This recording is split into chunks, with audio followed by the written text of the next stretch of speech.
Good afternoon, everyone. Welcome to Talladega, Alabama, site of the Alabama 250. Talladega Superspeedway lives up to its name of all the closed circuit motorsports facilities in the world where sanctioned auto races are held. It is the fastest. Constructed by the France family 10 years after Daytona International Speedway, Talladega was built slightly longer at 2.66 miles and with steeper 33-degree banking, which guaranteed record-setting speeds. The pole speed for NASCAR's first race in 1969 was a stunning 199.466 miles per hour, almost 30 miles an hour faster than the Indy cars of the day. Rule changes in 1987 meant Bill Elliott's 212.809 mile per hour lap will likely stand forever as the qualifying record at Talladega and for NASCAR.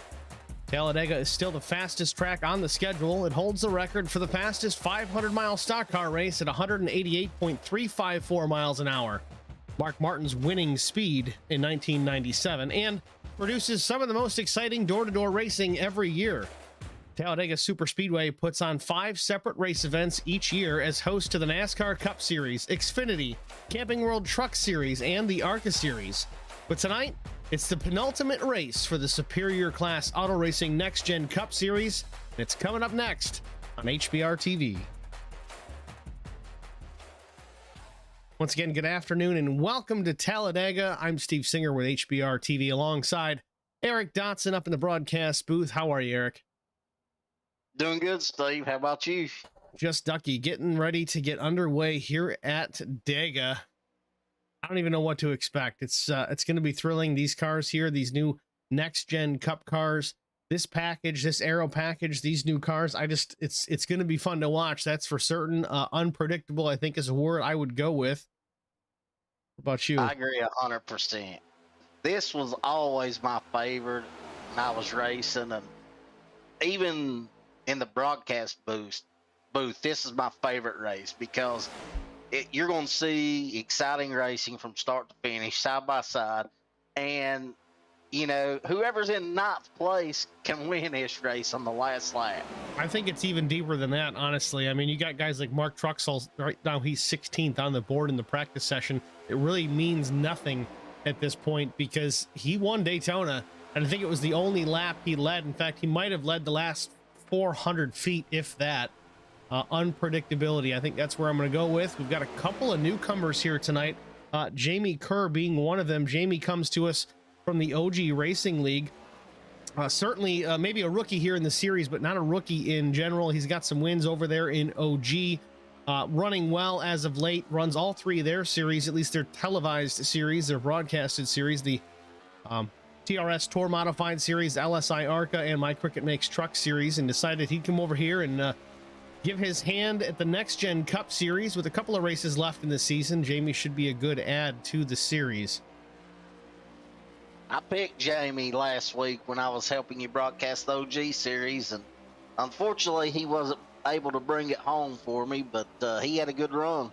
Jamie's had a lot of good runs as of late. Again, Jamie sports the HBR TV logos on all 3 of his cars over in OG. Here he's got Black Acid Custom Racing apparel on that number 75 Mustang.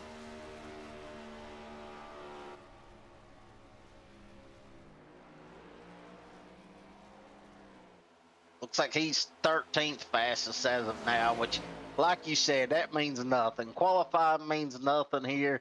Actually, talking to some of the drivers, their whole strategy is to ride in the back and kind of just let the race get some wear on it and go from there.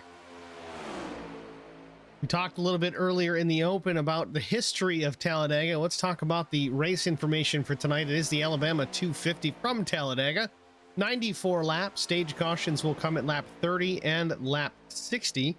I believe they do have one fast prepare to get the job done tonight. That is a little bit different than most of the races that they've been running in the playoffs this year on the Cup side. They kind of did away with the fast repair, except for here at Talladega. So they do have one oops that they can have happen to them without getting into too much trouble. 5 sets of tires over the wall with 100% fuel on board.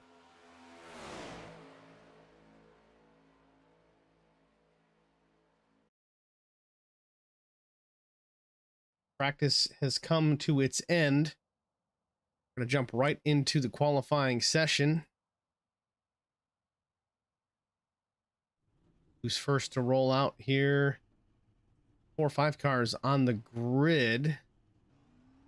I think you'll see some that don't even take a qualifying lap. Interestingly enough, I think they've got this set up as an open qualifying session. So this will be done with the draft. This will be fun to watch. Something different. Definitely something different. I don't know if that was intentional or what the deal is, but I'm for it. We're going to watch the draft come into play here in the qualifying. This is something that is a little unconventional from what the Superior Class Auto Racing Next Gen Cup Series typically does. But you know what? Why not? Coming to the close of the season, looks like we're going to possibly jump into a different vehicle next season. Going to let iRacing kind of get a handle on these Next Gen Cup cars a little bit better than they have. These guys are talented enough to make it work so far, but nonetheless, we're going to let things play out. Maybe another season, then we'll jump back into these cars. Be in the truck series next season, correct? Yeah, I believe that's the case. I don't know if it's official, but that's the rumor we've been hearing quite a bit about. I know I've already made some paint jobs for trucks, kind of anticipating it. If it doesn't work out that way, well, I made some points just for some fun, but I don't know. We'll take it either way. Did you make me a paint? Are you going to race it? I don't know. Brian Rose is trying his best to get me out of the booth. Here's the catch. If you get out of the booth, you're going to have to be the in-race reporter. So I'm going to go to you a lot during the race. It might even be under green. Hey, whatever it takes. Man, it's tough. I mean, people just don't know the practice that goes into being able to race and be competitive. It takes a lot of time and commitment to be able to do this. Eric has always been a proponent of talking about practice, especially when it comes to these cup cars. Really just any league racing here in SCAR. It absolutely does take some time, effort, and commitment. And if you don't have it, you're not usually going to run towards the front of the field. So I definitely hear what you're saying. Same is true on the road course side of things. We've talked about that too, is you got to turn the laps. You know, nobody out here that runs road courses is going to be good at it just showing up and running that 45-minute practice session without spending some time in the car beforehand trying to get used to things. Same applies here. You're not going to be winning races otherwise. Yeah, I can't Allen Iverson. I can't Allen Iverson this truck series. Yeah, practice. We talking about practice. Well, Jamie Kerr was on top of the board there for just a few moments. Now he's back to 6th, and good old Jeff Napier, top of the charts here with 2 minutes left in the session. They may get another couple of laps here, at least his group up front. Will Jones, Jamie Kerr, Carson Conway, they're starting to get a little spread out. That's really not the way to go, but Thomas McMullen, you see, the O2 machine at the back of this little group here, if he can kind of draft up here and catch a little bit of a... He'll get the pole. I think he will. I mean, if he gets a run down the backstretch, this could be a really good lap for Thomas McMullen. He's just got to get tucked in enough there to Carson Conway. These guys need to get lined up. I think he's caught that, sniffed that draft just a bit. Yeah, Thomas may get the pole here. That's what Jeff done. Jeff just laid back and got a run for a lap. Thomas running 194 mile an hour into the corner, 192 mid corner. Exit speed, he's right there. He's going to draft up. He's not checking up. He can't check up. You're going to lose all that time. 188 mile an hour. He did check up, unfortunately. 190 through the tri-oval. Start finish line a little further past the tri-oval. Let's see where McMullen ended up on that. Moves him right up to the 3rd spot, but Jeff Napier still on the pole with David Bradford 2nd. Yeah, I think if you want the pole, you need to lay back.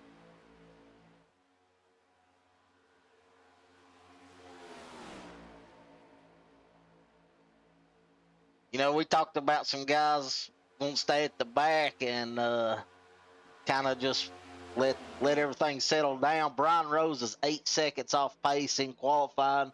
Bobby Jr.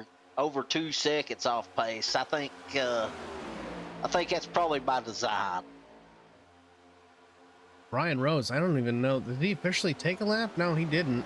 Well, he took 2. Yeah, he took 2 laps. But you got other guys back there, Mark Truxell, Jesse Bobo, even Cody Harger at the back of the field, not even bothering with it. I'm curious if this was in the pre-race announcements, if this was an oops or if this was planned.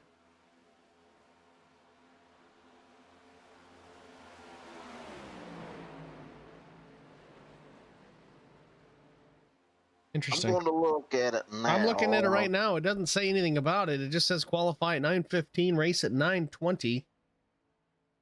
Neil Quick's going to get an EOL before the start of stage 3. Bobby Jr. going to get an EOL before the start of the race, so he's going to be back at the pack anyway. Justin Napier, same thing. Qualifying comes to a conclusion here at Talladega Superspeedway. Jeff Napier, was that his first career score pole? You know, I'm not sure, but it could be. The 40 machine P1. Things getting wrapped up here from the Speedway. Let's take a moment to thank the Hateful Chicken, of course. The Hateful Chicken, the primary and really the sole provider, sole sponsor of Superior Class Auto Racing, Super Late Model ARCA, and here with the Next Gen Cup Series. Hang out or carry out 164 South Main Street, Suite 300, Ashland City, Tennessee. Give them a call, 615-246-1563. Of course, if you intend to carry out the Hateful Chicken. Well, I think that's official. The qualifying session is complete. Everybody's gone through tech. I know it's a lot faster here in the sim as far as that end of it is concerned. Let's take a look. Before we get underway here at Talladega Superspeedway, at our starting grid on the pole position, it is the 40 with TCB Motorsports, Jeff Napier with a lap time of 50.027. Again, open qualifying here at Dega this afternoon. Starting to his outside, it is the 46 of David Bradford. Starting in row number 2, it is Thomas McMullen, the 02 Murder Creek Distillers machine with Next Generation Fishing Charters. Starting 4th, Alan DeFries, the number 71 machine. A return by Will Jones, the number 56 with Bad Company Racing. Going to get a couple of races in here before the season is done. After some mid-season surgery, Will Jones starts 5th. Carson Conway, the number 72.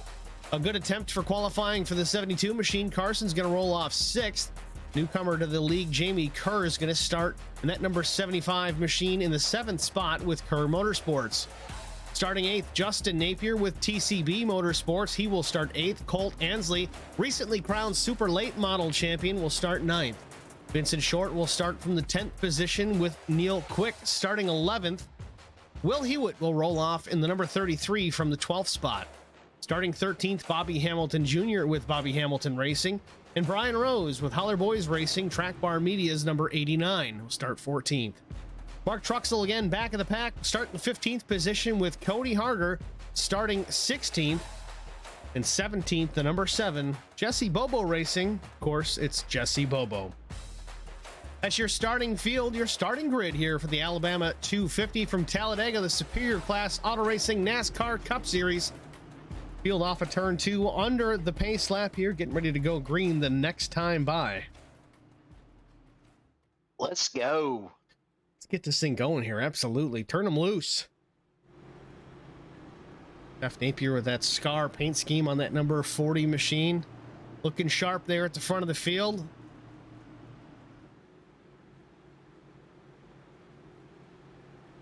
Not sure if Jamie Kerr is having an issue here. He has jumped to the pit lane. I don't know if this is by design, being his first race. He just wants to start at the back. That could be a tough strategy to overcome here. Again, without a caution, he's going to lose the draft here at the start. And he jumped to the pits, which means he exited the race car. So we're going to find out here. Jamie, I don't know if that's a good idea. I just got a message from here in the stream chat. He is intending to start from the pits. You're going to be a lap down quick, my friend. So just be careful out there.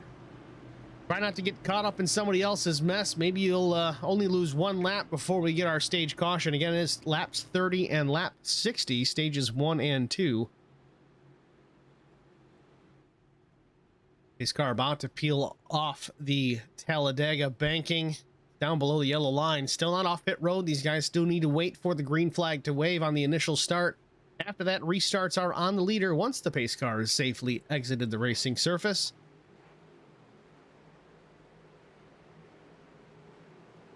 Jeff's holding them back, ready to go.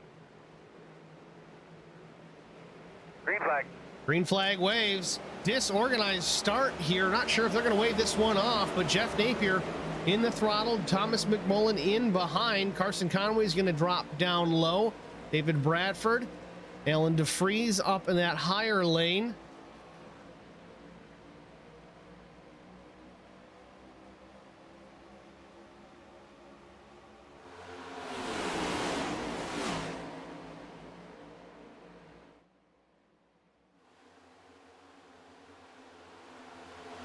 Here comes David Bradford already for the lead. David Bradford up top with help from the 71. Jeff Napier down low with Thomas McMullen in behind. Field working off turn 4 to complete lap number 1. Did I say complete lap 1? Not so fast. Start finish line, as we said, not in the tri-oval as it is at Daytona. It's further down after the tri-oval, right about here. David Bradford, though, is going to lead lap 1. I don't think Jeff Napier is going to get credit for that first one. He's battling back on that inside.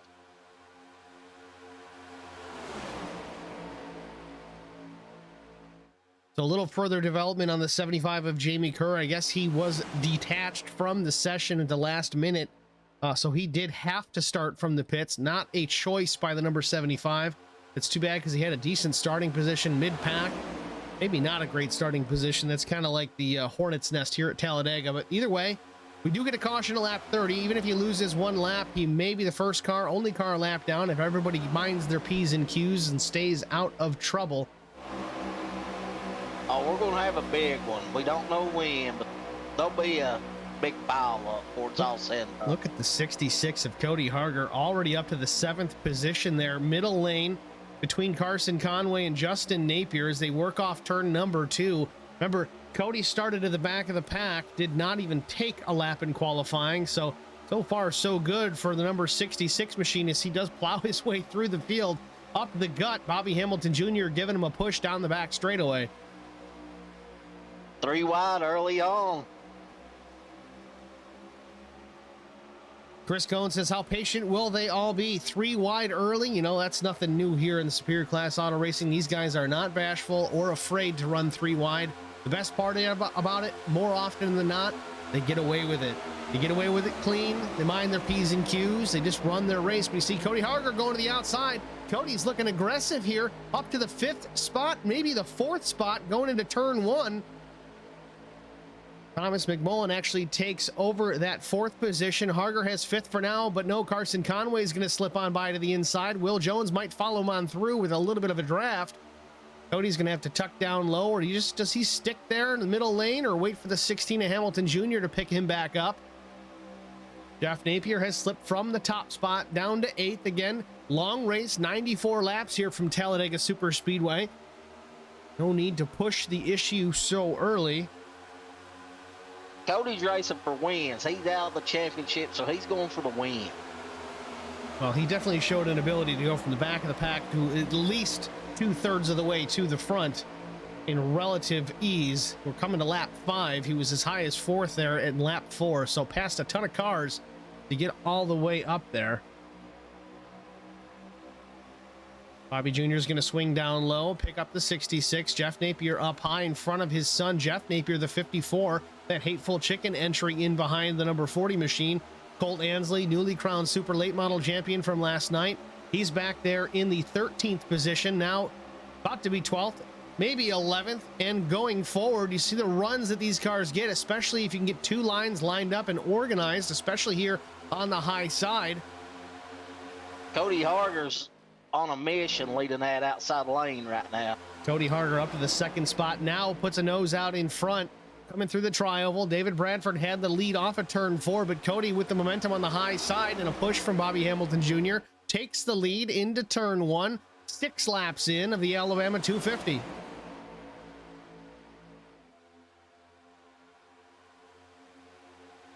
Mitchell down and watching. See if David Bradford's able to fight back on that bottom side. It's not looking good for him. Everybody minding their P's and Q's so far. We've got 2 Pretty well organized lanes here right now. We were 3 wide for a couple of rows for a bit. They've seemed to straighten that situation out and think, you know what, this isn't a great idea this early on. Hateful Chicken, hashtag THC, checking in with the cool guy sunglasses. Linda Lawson cheering on Bobby Jr. in the 16.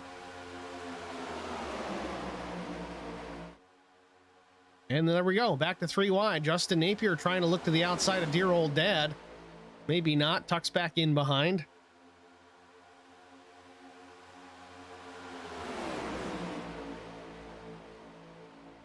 Looks like Jeff may be poking out to go to the high side of Bobby.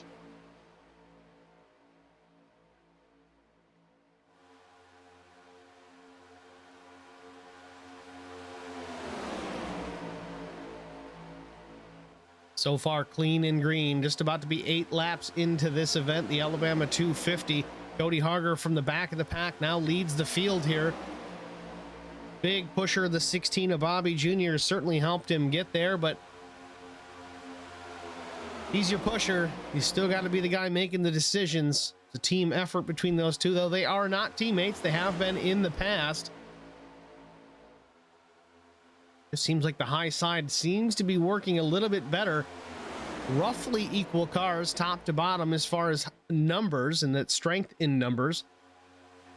Cody's trying to block the middle here. See if it pays off. These bigger groups of cars in line may have more of a run if they can get lined up and organized, but no, Bobby and Cody slide down to the bottom lane now, up in front of the 46 of David Bradford.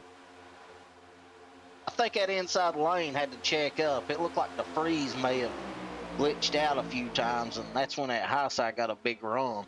Certainly will force everybody to lift if you don't know where the guy in front of you is going to land. We say that, we've talked about it many a time. You've got issues with guys blinking out and disappearing, mainly because of internet connectivity issues. The sim kind of loses track of where the car should be. The problem with that is if you don't drop out completely and all of a sudden you pop back in, the guy that's running behind you, usually 3 inches off your bumper, he doesn't know where you're going to land, and you could land right on top of his hood, and then you got a big melee on your hands. But speaking of melees, things are changing up front here. Colt Ansley has gotten aggressive. He's back towards the front of the field. In fact, nose out in front, maybe a little bit of a side draft with the 54, contact with Justin Napier up top. Justin Napier, though, brings it to the lead with a little bit of a push from the 7 of Jesse Bobo. Again, we're back to 3 wide here in the 3rd row for at least a moment. Colt Ansley, Jesse Bobo, Mark Truxell. They've seemingly straightened that situation out. Jesse Bobo is going to get caught out of line. Justin Napier down low, back to the bottom. He's in front of the 86. They really are. It's 10 laps in. We've got 85 laps to go. Let's go. You got it quicker, pal. Let's go. Yeah, that's true too. I feel like we talked about this the last restrictor plate race. We were amazed at how much aggression we saw out of these drivers on the early stages. They got through it okay. The middle stage was kind of dull, and then things got crazy again in the 3rd stage of the race. Maybe we'll see the same here this afternoon. So far, that's the case. Justin Napier out front, Colt Ansley 2nd, Harger 3rd, Hamilton Jr. 4th, and Jeff Napier 5th. Well, I mean, if I'm not mistaken, out of the top 5, Bobby Jr. is the only one that's in the points race, right? Well, we didn't pull up the graphic, but while these guys battle it out, you'll still be able to see the action. Here's the point standings. David Bradford comes in as the leader. Brian Rose, 22 back. Mark Truxell is actually 3rd, 30 behind. Thomas McMullen is 4th. Jesse Bobo 5th. Vince Short 6th. Will Hewitt 7th. Bobby Jr. last, outside looking in. He's got to win tonight. I think this is the only way he makes it to the championship race. He's got to win this race. So I think we cut 4 guys off before this one's said and done, and we'll move on to the final race of the year at Michigan. Yeah, I mean, these 8's going to be aggressive. Only 4 get to move. Cody Harger back to the point.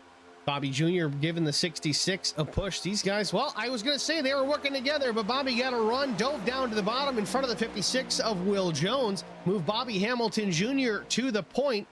Lap 12 of 94. Still plenty of racing to go. but a point about to be delivered to the 16 of Bobby Jr., but a little crossed up. These guys get locked together. The Chevys and the Fords, they don't draft well. They don't bump well. They don't push well together. A little bit of a move there by the 56 of Will Jones. Again, Will first race back after mid-season surgery. Almost had a uh-oh moment on the back straightaway, but they get away with it clean. Bobby Jr. through the tri-oval, a little further out in front than he probably wants to be, as the 56 of Jones is probably going to get a run here. Bobby does lead the lap, gets the points. Going to have to block the run of the 56. He's not going to be able to block the high side. The 66 of Harger, David Bradford, Jesse Bobo starting to move on the high side. Will Hewitt starting to close into the 7 as well. Middle lane, Justin Napier, Colt Ansley, and Jeff Napier. And behind the inside, it's Thomas McMullen. Yeah, I think the 56, he's just not lining up good with the 16, and every time he tries to push him, he shoots under him. Back out front, Cody Harder in the lead. David Bradford is second. They're going to be closing in on the 75 of Jamie Kerr relatively soon. Again, Jamie started from the pits, got disconnected from the session before it got underway, was forced to start from the pit lane. Is not where you want to be on the start of the race. But again, we have a caution coming in about 17 laps. That'll get him back on the lead lap with a lucky dog, as long as we don't have any major issues between now and then and anybody else goes a lap down. But 47 seconds behind the lead pack right now. These guys are turning laps at about 50 seconds, 51 seconds, depending. They're going to catch that 75 car in a hurry.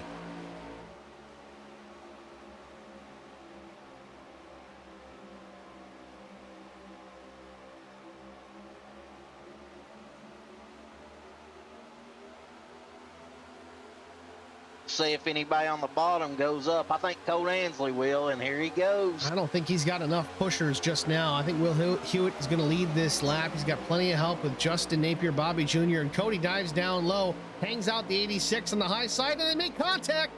Almost puts the 86 in the wall. Cody comes back down and may have made contact with the 46 of David Bradford. Everybody checking up, spreads this pack apart. You see the 75 of Jamie Kerr up high, letting the field go by. He'll be able to pick up a draft here, I believe. Jamie Kerr is dropping like an anchor at sea. Not sure if he's going to be in tight enough. This could be a problem for Jamie Kerr. I don't know if he'll be able to keep pace unless he can get sucked back up in this draft. Might be okay. Again, it took 15 laps for him to go down a lap, starting from pit lane. We've got about 15 laps before we get the caution, so hopefully, fingers crossed, 75 can stay right where he's at. Just keep sniffing the back of this draft. Group. That second group may be able to pick him up. There's another group behind him.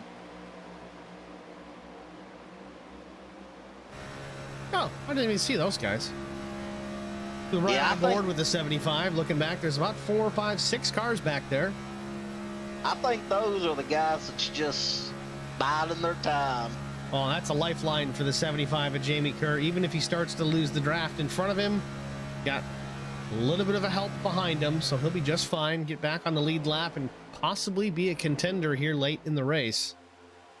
Meanwhile, Bobby Jr. now back up front, battling for the lead with Will Jones. Now the push-E becomes the pushed. I'm sorry, the pusher becomes the pushed. Cody Harger in the second spot, pushing the 16 across the line. It didn't take long for them to get back together and start racing. Well, they certainly needed to figure something out. You can't push all afternoon long in these cars. They will overheat. Again, the next-gen Cup car, no ability to tape off, at least not allowed to tape off the nose for added downforce and less drag. They are what they are. You get what you get. So if you're going to block off the nose with the car in front of you, they will build temperature. And at some point, you're going to need to pull out to pass and switch things up, get some air on that nose, pull that engine down. So it may be the case right now with the 16 and the 66. Again, not officially teammates, but since the drop of the green flag, they've been working quite well together. Seems to be continuing here, coming to lap 18. I think Cody may be looking to go around him.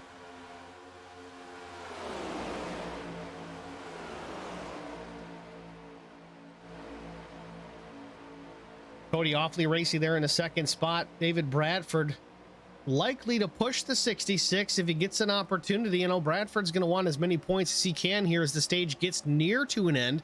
And lap 18 right now, stage would end at lap 30. Top 5 is Hamilton Jr., Harger, Bradford, Hewitt, and Ansley. Will Hewitt drops down low, whether it's by design or just a little bit of incidental contact with him in the 86. They are teammates. Jesse Bobo, though, down low. There's a few fast cars in line on the bottom side. Let's see if they can make any headway towards the front and challenge the 16 as he does lead through the tri-oval once again.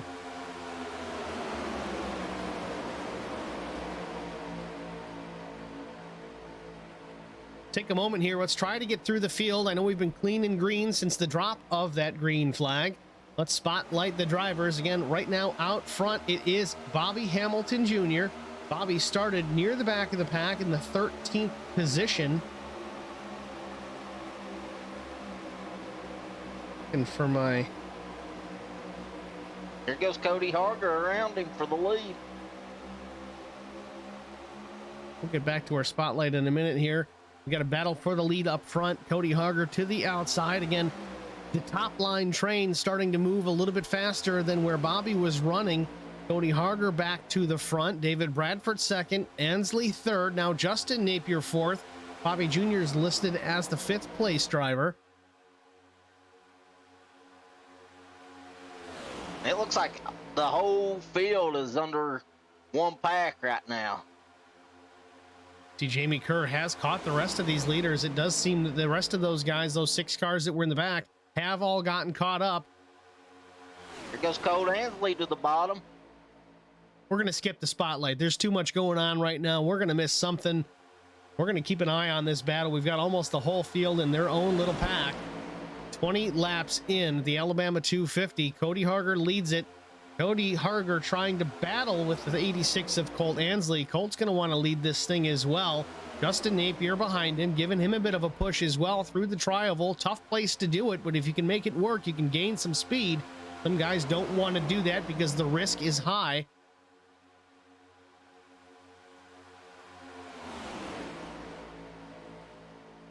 Eddie Rose, the boys are going faster than the Hateful Chicken family can drink a 12-ounce beer. Eddie, there's a tip to that. Poke a hole in the bottom and then open it. Pull Caitlin Larson.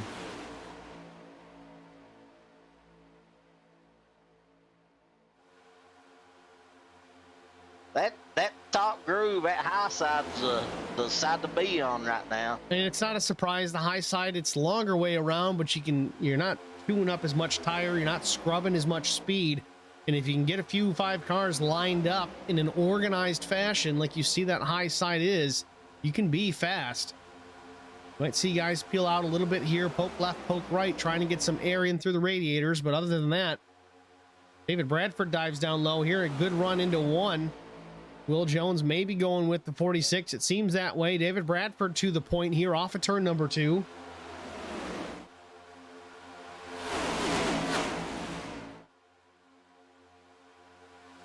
He makes the move and then goes right back to the high side.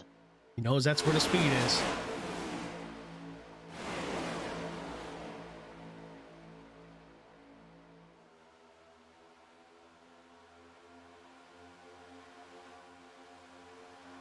Looks like the bottom's trying to fight back right now. The bottom can be fast, but you're really going to need to get organized. You do scrub speed down low more so than you do up top. The turning radius is tighter down low. It doesn't look like much. It's probably 50, 60 feet top to bottom, but if you can get lined up properly, it's not a bad place to be. Need to have everybody working together.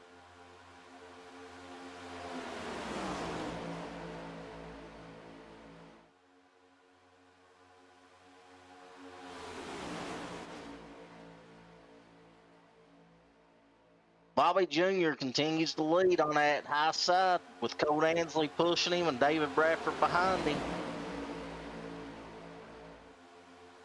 Looks like David Bradford's poking his nose out. Don't know if he maybe thinking about going higher, just getting some air there.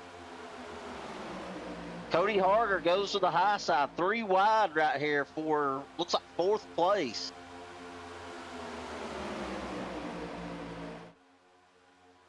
Don't know if that's going to work out for Cody, as he's only got 1 helper up there on that top groove.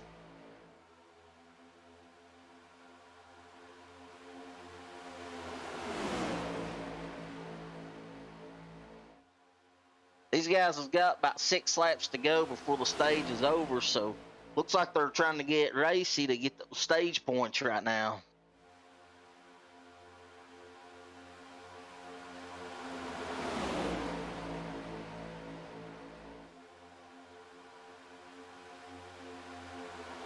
Looks like Cody Harder and Thomas McMullen up on that 3rd line continue to fall back.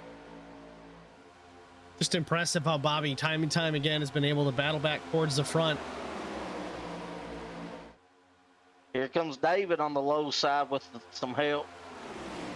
David Bradford and Will Jones work very well together. Former teammates with Bad Company Racing. Different teams this season. Again, as Will is out due to a surgery that he had to have. He's recently returned, but next season they will be teammates once again. But here they are working together down the backstretch. 25 laps in, almost to the stage end.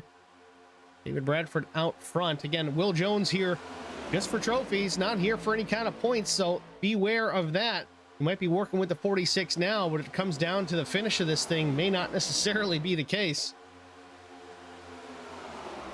Bobby Jr. is all over the place being aggressive. I love it. He went from the high side to the middle in the split second.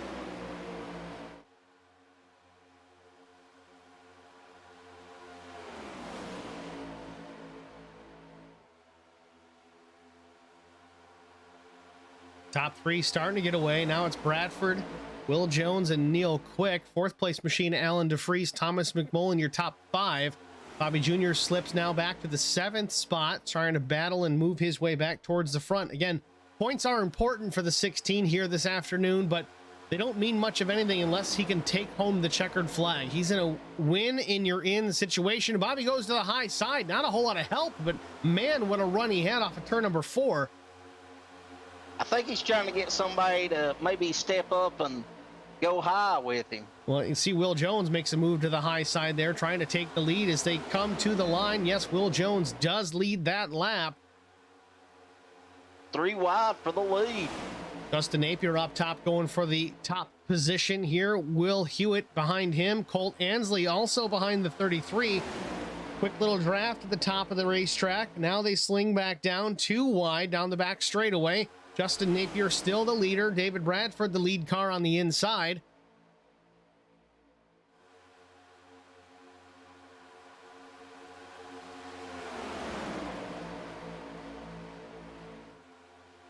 Field working off turn 4 to complete lap number 27-28. About to go on the board. A few more laps here before the end of stage 1. Justin Napier, your current leader.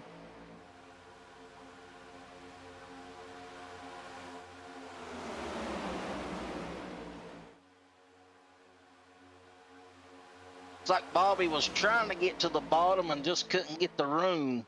Bobby's had level 10 aggression since pretty much the drop of the green flag. These other guys, maybe a 7 or an 8, but here at the end of the stage, guys that are leading those points that might be on the bubble, their aggression level is coming back up. So now Bobby Jr., speaking of aggression, back down to the inside in front of Will Jones, down into turn number 3.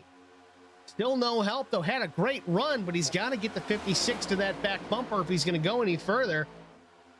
Well, he's got Jones, Bradford, and Neil Quick behind him, so them some good pushers.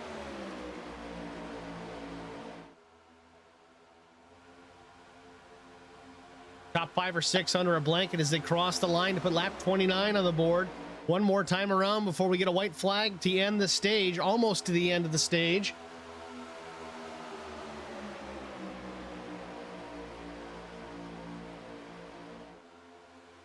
Down low goes Justin Napier.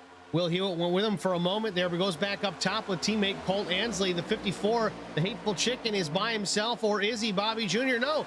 Justin Napier drops to the bottom, to the inside, down the backstretch into 3. Not sure if he's got a problem. We got the 56 of Will Jones involved here. Did they save it?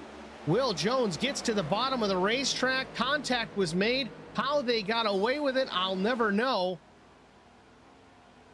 Yeah, I'm not sure what happened to Justin Napier there that caused that. Well, it seemed like Justin was dropping out of the throttle to roll back towards the back of the pack. I don't know why. Last lap of stage number 1. Interesting set of circumstances underway here. Way up towards the front. Will Hewitt is the leader. Teammate Colt Ansley is second. Cody Harger is third. Unreal. I don't know what's going on there, but Bobby Jr. has a run down the backstretch, closing in the back of Cody Harger into turn number 3. He can probably try and pull out here to pass, but he's got really no one to push him along. I think him and Cody try a move right here. Keep an eye on it. We'll see if these guys pull out to pass. In fact, Cody down low. Colt goes to block. Crossover move. They come through the tri-oval.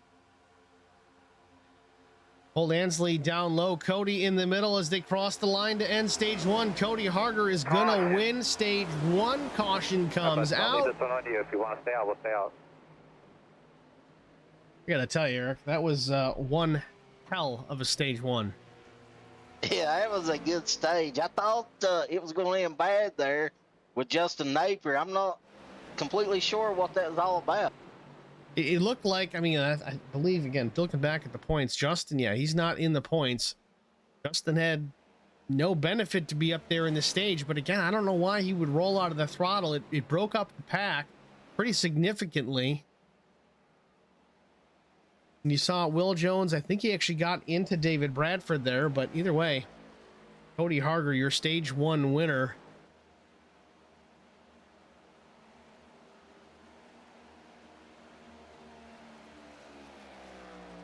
Cody Harger, a little bit of luck turnaround here as of late.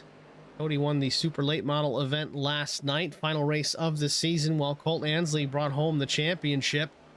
Turned things around for the 66. Again, he wins stage 1. We'll see if his luck continues for the balance of the afternoon here from Talladega. I'm sure Cody would love to, you know, do good here the last 2 races and go into the next season with some momentum. Cody's had some pretty rotten luck last half of this season, really throughout the season. He's had some unfortunate decisions that he's made as far as tire strategy was concerned that bit him a couple of times. Lost some races because of it. He, you know, races that he dominated. Just a simple, you know, stay out, rest of the field pits, or vice versa. It just didn't work out. Yeah, I think, you know, if we had a worse luck award, it would probably go to Cody Harger this season. I feel like even when he was running good, it just, something always happened and he got took out or he got involved in an accident. So I'd love to see him finish the season strong and have that momentum going into next season. Well, field rolling down the pit lane. The majority of the drivers are in. Brian Rose stays out. Again, probably to lead a lap here with that start-finish line past the pit lane. Jamie Kerr a lap down. He'll pit the next time by. Again, lucky dog candidate is the 75, so he'll be back on the lead lap. Brian Rose showed that he had crashed at one point. Let's try and take a look at the number 89 track bar media machine. See if we can see any kind of damage on that Chevy Camaro. It looks pretty good. I don't see any issues on it at this point. I think HBR has a strategy this race. I mean, they normally work real well together at these restrictor plates, and you know, David Bradford's been the only one that's kind of been up near the front. The other HBR drivers has been towards the back. Well, before we get too deep into that, let's pull Cody Harger into the broadcast booth. Cody, it's Steve and Eric in the booth. Do you got a copy? Yes, sir. Well, you're not running for points. I know that's not really an issue for you, but you still got some pride on your shoulders there. You win stage 1 with a great move, bit of a crossover off of 4. Tell us what was going through your mind. Was that kind of the plan from the get-go? You've been working pretty well with the 16 of Hamilton Jr. I mean, is this all strategy? Yeah, I mean, the top is definitely dominant around here, but for short little bursts, if you can get a couple paired up, you can break off from that top line and get some runs, and that's what I was trying to do. Not really working with the 16, but just it seems like where I've gone places, he's followed, and I've done the same for him. So I was kind of hopeful there that when I broke off, he would come with me, and when I did, I see he did. And then Colt tried to make a move low, and I knew that was going to be death. So if I wouldn't have, I'd have just pushed Colt to the win there. And I said, nah, I'm gonna go ahead and cut it back up and see if I can't get Will slipping. Luckily, he gave me enough room where I was able to scoot through, and Bobby pushed it, and it all come out for the end. I mean, it doesn't really mean nothing, but kind of learning what these things want to do later on in the race. Maybe coming up with a plan for the last lap of the race. Cody Harger, stage 1 winner. Thanks for talking to us. Good luck getting ready to go back to green. Thank you, sir.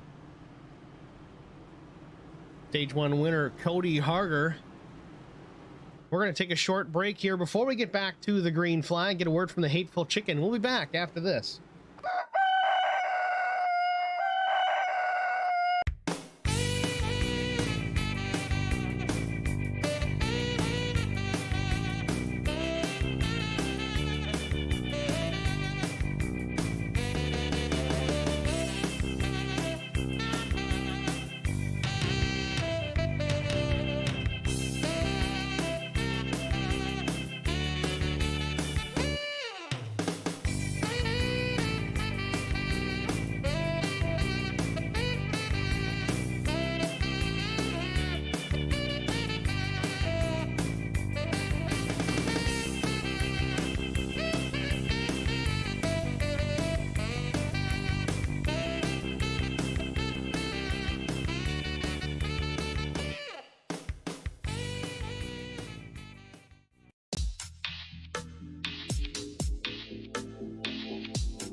Welcome back, ladies and gentlemen, to Talladega, Alabama, the Alabama 250 Superior Class Auto Racing Next Gen NASCAR Cup Series.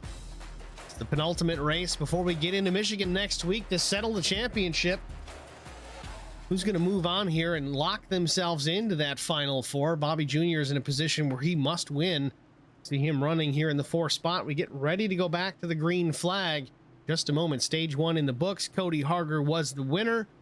He's going to restart on the inside as the leader. Will Hewitt to the outside.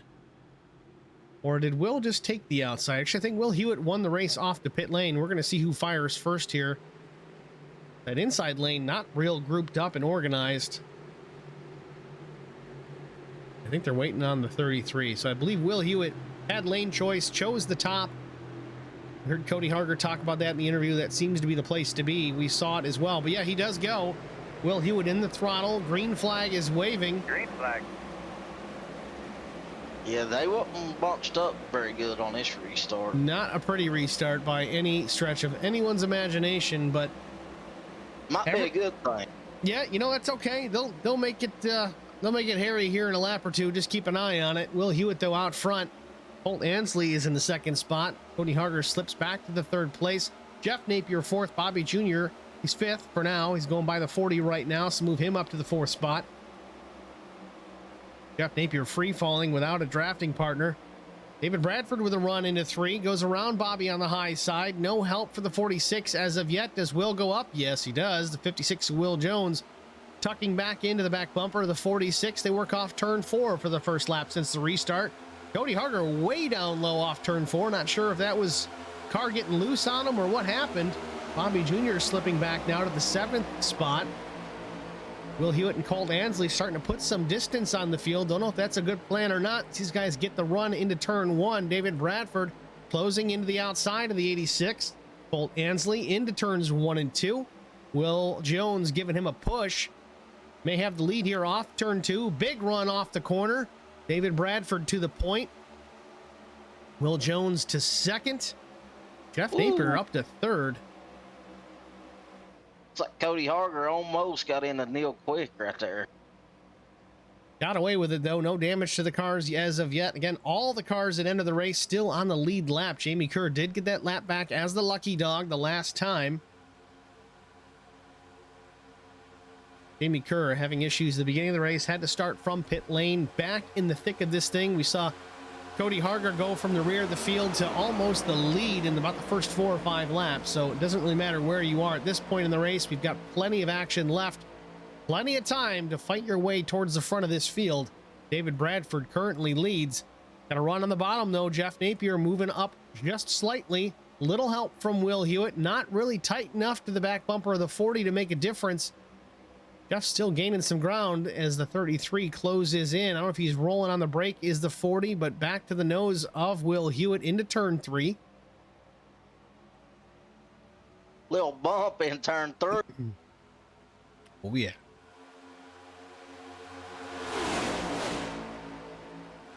Jeff on that bottom trying his best to get to the lead. Jeff's had a good afternoon so far. Again, started this race from the pole position. Open qualifying here this afternoon instead of single car. Open qualifying was, I mean, honestly, it was a welcome change. Maybe it was an accident, maybe it wasn't, but it looked good from our perspective. It was kind of fun to watch. You had to see guys team up to get a good lap time out of it. Jeff Napier managed to make it work.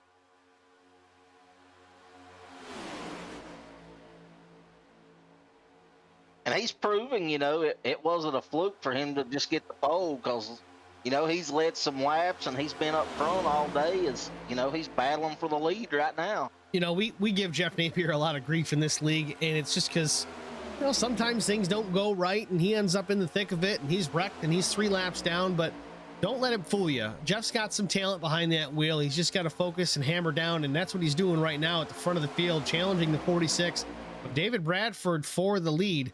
David currently the reigning ARCA Series champion within the Superior Class Auto Racing League. Jeff Napier, though, not intimidated on the bottom line off turn number 2, trying to take over the top spot from the 46. One thing I'm seeing Jeff do that we used to do is kind of hug that yellow line because that was the fastest way in the old cars. But watching these guys that's been on the bottom this race, it seems like if you let the car kind of fade out in the straightaways, you're getting a better run. It looks like Jeff's kind of doing the way we used to do it. Well, it's interesting because we used to even qualify that way. You keep that thing pinned on the yellow line and you feather it out a little bit off corner exit, but not a lot because you don't want to add distance to the lap, but you also don't want to scrub the speed off.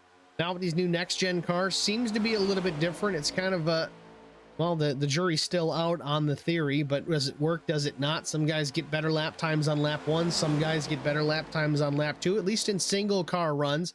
But right now, it is the shortest distance around the track. And with the line that Jeff has, the drafting help that he currently has, they're relatively organized down low. It's certainly not hurting him. Oh, he gets turned into turn 3. Oh, Jeff Napier in the wall in front of multiple drivers. We got big trouble. I think he may have only got one car, maybe Cody Harger. Jeff Napier in trouble. Like Justin Napier may have been involved as well. A little bit of damage to the Hateful chicken number 54. Could have been a push gone wrong. Let's go back and take a look at it. Jeff was the first to get turned into the wall there, but let's see what happened. Yeah, push gone wrong. Will Hewitt to the right rear. Jeff gets up into the 66 and Cody Harger cleans him right out. It looked like Jeff was, looks like he was holding his line and maybe the car behind him just wasn't, kind of drifted up a little bit, wasn't square. Well, watching it again here, let's go on board with 33. There's Will Hewitt. right on board with Will. This will tell the story. Yep, gets that run. When you go to the outside like that ever so slightly, you do get a run. He got the run and got right to the right rear of the 40 of Napier and just turned him. It definitely wasn't intentional. You're that close to the guy. There's nothing you can do about it, but the 40 gets up into the fence, and that's all she wrote. Now let's see what happened with Justin Napier. He was further back in the pack when this happened. Little bump from the 89 in the corner entry, and looks like Justin sees the wreck and checks up with the 54 in front of Brian. Brian can't see through that car, doesn't know what's happening ahead of him, doesn't get out of the throttle, but yeah, gets into the back bumper of Justin Napier, and Justin gets turned into the outside wall as well. Tough break for the Napier family in that one.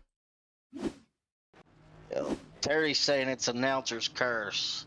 Yeah, once again, Terry, We're blaming you, Steve. I think you might be right. We were just talking up the 40 of Jeff Napier and how good he was running at the front of the field, and he just has a bad day all of a sudden. But you know what? We do have one fast repair. He's going to take that opportunity. We're just shy of halfway. If Jeff can keep the nose clean here to lap 94, I think he'll be just fine. It is what it is, but Justin's down there as well. He's got a fast repair he's going to use. Bobby Jr., I'm seeing, is also on the pit lane here, and a little bit of damage on that machine. Did not see what happened, how he got collected in that, but yeah, definitely some damage on the 16. Choosing not to burn the fast repair this time. Curious to that. Knowing we're going to get another caution at lap 60, maybe he wanted to see how bad it was, wants to try and save the fast repair for later, but Justin Napier still in the pit lane, maybe with the same theory, same strategy, maybe not working out, because if that required repair is much worse than you thought, fortunately you cannot select the fast repair once you're in your pit box. He may go down a lap here. David Bradford not quite into turn 4 just yet, so Justin still has some time.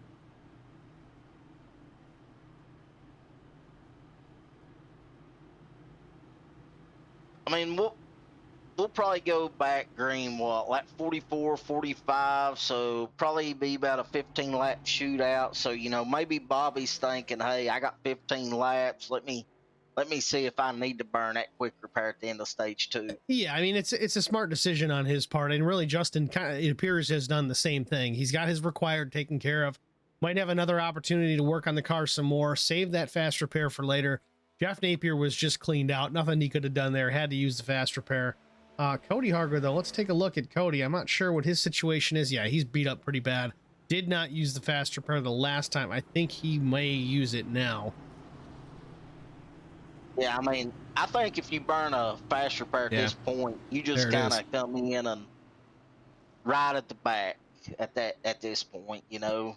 Cody does burn that fast repair this time. He's also getting 4 tires and 5 sets over the wall to use. We're almost to halfway. They've only used the 1 so far. Might as well change them out, get a little bit of an advantage. Again, it's not significant here. The fall off is not huge, but either way, take the advantages when you can, especially if you're going to be near the back. Justin Napier back to the pit lane as well. Going to try and get some more work done to the number 54 Hateful Chicken Chevrolet. I imagine, are we close to going back? No, we are on the 1 lap to go, so this could be tough for the 54 trying to get in there and get something fixed. Or is he burning the fast repair? I wouldn't at this point. No, he's not. He's just getting more repairs. Only car. Yeah, he's just trying to get a little bit here, maybe top off the tanks. Not sure. He doesn't really need to get to the end of the stage. Pace car lights are off, though. David Bradford, Will Jones, your front row. Get ready to go back to green. It'll be 44 laps on the board. 51 to go.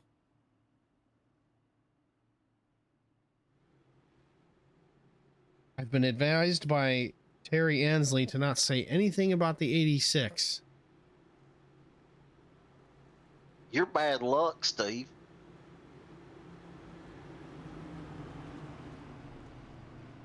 Here, I just throw a little shout-out brag to Jeff, and then you go full spiel on him, and you see what happens. You started it.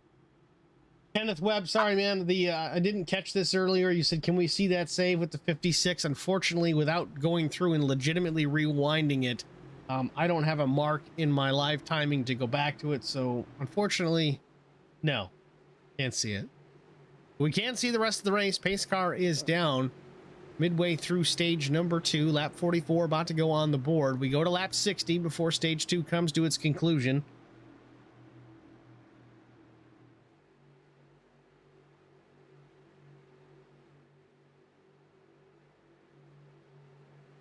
Green flag. David Bradford waits for the starter to wave it. Back underway here from Talladega as they go across the line into turn 1.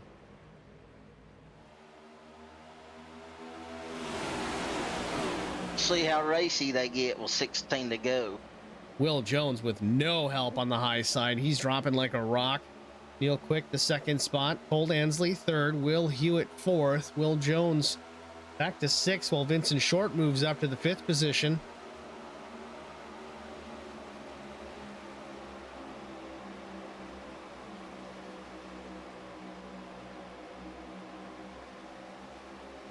It's like the top 4 may just kind of ride right now. Will Yeah. Jones ain't though. Here he goes. Him and Thomas McMullen to the bottom. Talk about broadcaster's curse. Will Jones heard you and said, yeah, not today, son. We're going for it. Down low, Thomas McMullen in behind. Vincent Short behind the 0-2. Bradford still leads with Neil Quick behind him and Colt Ansley in the 3rd car in the high side. Down low, it's Jones, McMullen, and Short.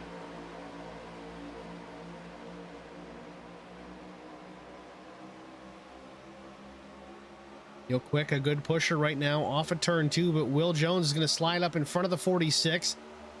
Get back with the drafting partner he's been familiar with most of this afternoon. Big pushes from the 46, bump drafting down the straightaway, careful into turn 3, gets off just a bit, couple of feet, nothing too serious, but Will Jones up top with drafting partner David Bradford in behind. Off turn 4, once again coming back to the line, lap 46 to go on the board. Down low, the low lane's moving a bit once again. You've got Thomas McMullen, Vince Short, now Carson Conway in the draft. Not a lot of cars down low, not real organized. You got Jesse Bobo coming into the frame, and as well as the 89 of Brian Rose. 5th car in that bottom line. I know Vincent Short was beating the bumper off Thomas McMullen last lap down the backstretch. We'll see if he does it again here. Vincent Short, one of the better super speedway drivers out in the field, always towards the front, always aggressive, willing to make the moves when necessary. Sometimes it bites them, but sometimes you get a great finish out of it as well. Vincent Short now running in the 2nd spot has pushed Thomas McMullen to the top spot. They work towards the tri-oval one more time. And Vince is in the championship standings, so, you know, he needs all the points and maybe even a win here to get into the final 4.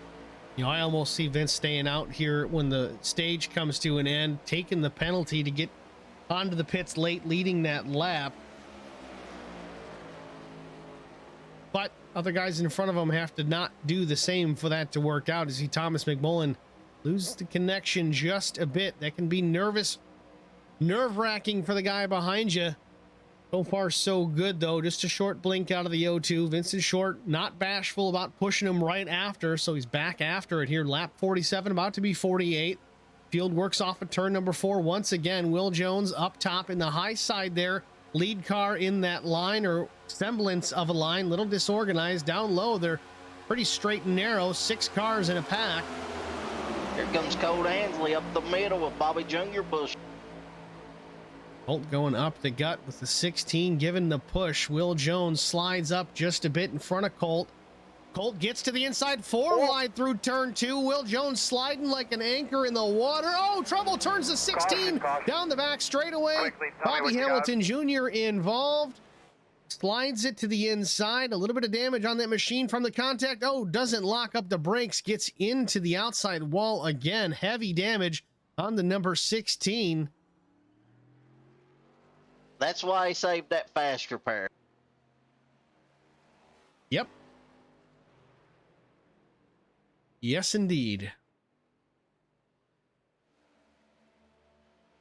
You just kind of knew something was going to happen there when it was 4 wide. And you know what?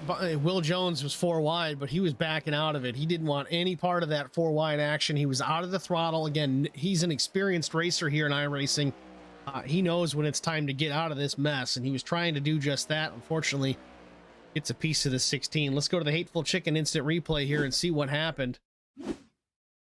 Little late in the replay. Let's back it up here just a bit, try and get a better view of it. Okay, so there's the 16. We've got Will Jones just up ahead. You see, this is the 4 wide we were talking about. Guys made it work for a little while. Will was trying real hard to stay off the quarter of the 46. And you see right here, Bobby is to the inside. Bobby ain't scared. He thought Will had this. Will thought he had a whole lot less room up top than he really did. Gets to the inside, or the right side of the 16, turns him in front of the 5 of Mark Truxell. And, well, melee is on. It looks like Will came down an inch, and that's all it took. It is all it takes, especially with this new next-gen race car. It does not take a lot to upset the balance on these cars and send somebody around. Tough break for the 16 and the 5. Really, all 3 of those guys. 56 as well. But I don't know if you can have a good thing about a caution, but the one good thing is it doesn't look like it was net code. I hate when net code happens. well, supposedly iRacing has addressed that with these cars. I know it's a never-ending battle, but it seems to have been a little bit better as of late. I can expect the 16 to burn the fast repair. Yes, he does. Mark Truxell does not. I didn't think Mark Truxell had damage early on. He's going to be sitting there for a while with that much damage, I'm pretty sure. A lot of these guys run with the fast repair turned off because in the heat of the moment, you forget that it's turned on and you might use it for something silly.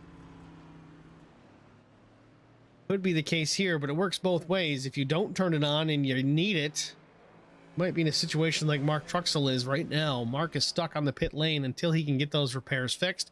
But then again, maybe he's lucky. Maybe he's got some repairs that are required, but he's going to be able to get it addressed before the leader comes back around. We'll see.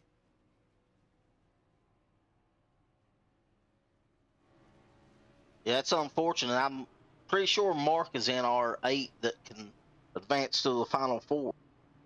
I think looking at the points here, once again, Mark Truxell is actually in the top 3, so he's one of 4 drivers that would be in on, well, David Bradford's in on wins, I believe. No, he hasn't locked in either, so he's in on points.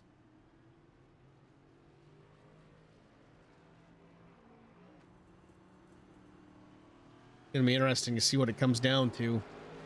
We won't really know until after the race. We'll try to give a points update within the Facebook post-race. Of course, we always do a winner's post and the top 3 finishers, so be sure to check HBR TV, facebook.com/HBR TV, Holly Boys Racing TV.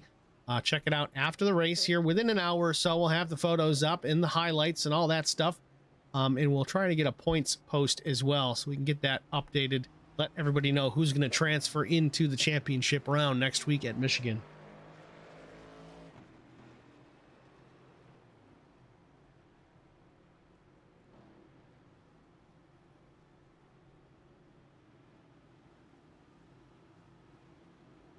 Well, a lot of driver strategies has changed now, having to burn a fast repair at lap 50, so I think we'll see some drivers not be as aggressive now. Eddie Rose wants to see a close-up of Bobby's car. Well, now it's fixed. Bobby got the fast repair when he hit the pit lane, so it's just as good as when he started. Might be a little dirty, but it's certainly not damaged, Eddie, so he's good to go. Got to mind his P's and Q's here between now and the end of the race, but you can't be too cautious because he has to win tonight.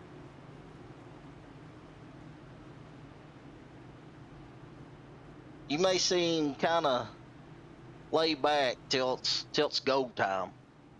Again, it doesn't take much. We saw the 66, and we've mentioned it before, go from dead last up into the top 5 within the first 4 laps of the race. So Bobby can kind of hang things out back there. I know the aggression level is going to go up, but he can hang near the rear for a while and keep the nose clean on that number 16 machine before it's really go time if he needs to. Amy Kerr in the race in the stream chat. He does this on the OG side. I don't know how he does it. Says too early for me to push too hard. You know what? You're absolutely right. Play it smart. We're just past halfway. Plenty of time left in the race. make things happen when the time is right. You've got a lot of guys back there with some fast race cars that are kind of doing the same thing now that they've burned a fast repair. Jamie, I don't think he's used a fast repair yet, so he does have a get out of jail free card if need be. But again, trying to save that until absolutely necessary. Smart conservative racing out of the driver, the number 75. Again, a newcomer here to Superior Class Auto Racing Cup Series, newcomer to the league in general, but certainly not a rookie at iRacing, as he does run quite a few races on a weekly basis over in the OG Racing League. Yeah, and he don't want to make anybody mad or take out a championship contender early on in the race with him, this being his first race. No, you don't want to be a problem child the first time. You run a couple of races and show your mettle and show that you're not here to cause problems, and then you can cause problems. It's perfectly fine. Got plenty of guys that have been here a long time that cause problems. I think Vincent Short's going to jump out and get that lap lead right here. Yeah, we'll see. Pace car's off the racing surface. The O2's probably going to wait on the flag. Yes, he does. Waits on the starter to wave it. Ooh, Vince is good across the line as the leader. I know the rules may have changed this season. It used to be you could not beat the leader back to the line on the restart. I think that has gone away. That is only the case on the initial start. So Vince may be credited with leading that lap. Yeah, I think Thomas definitely got in at first, but Vince got a pretty good run when he got in it. Melinda Lawson finally seeing Bobby's paint scheme. Baby Billy, hashtag Covis. Oh, it's so stupid, it's funny.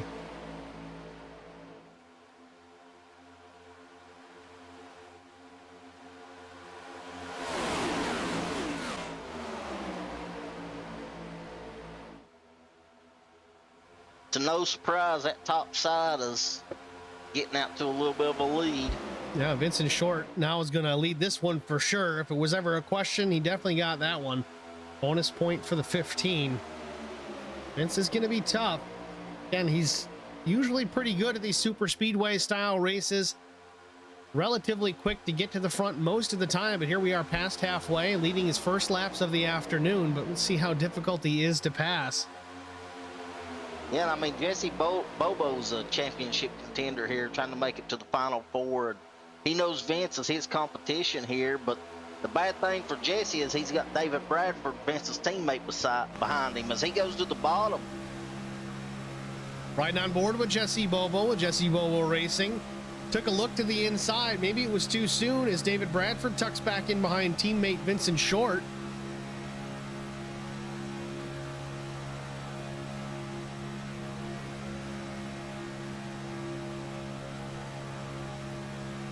Right here's where that low line kind of gets their run, is in the turns, which, makes sense, but that high side's just it's the side to be on.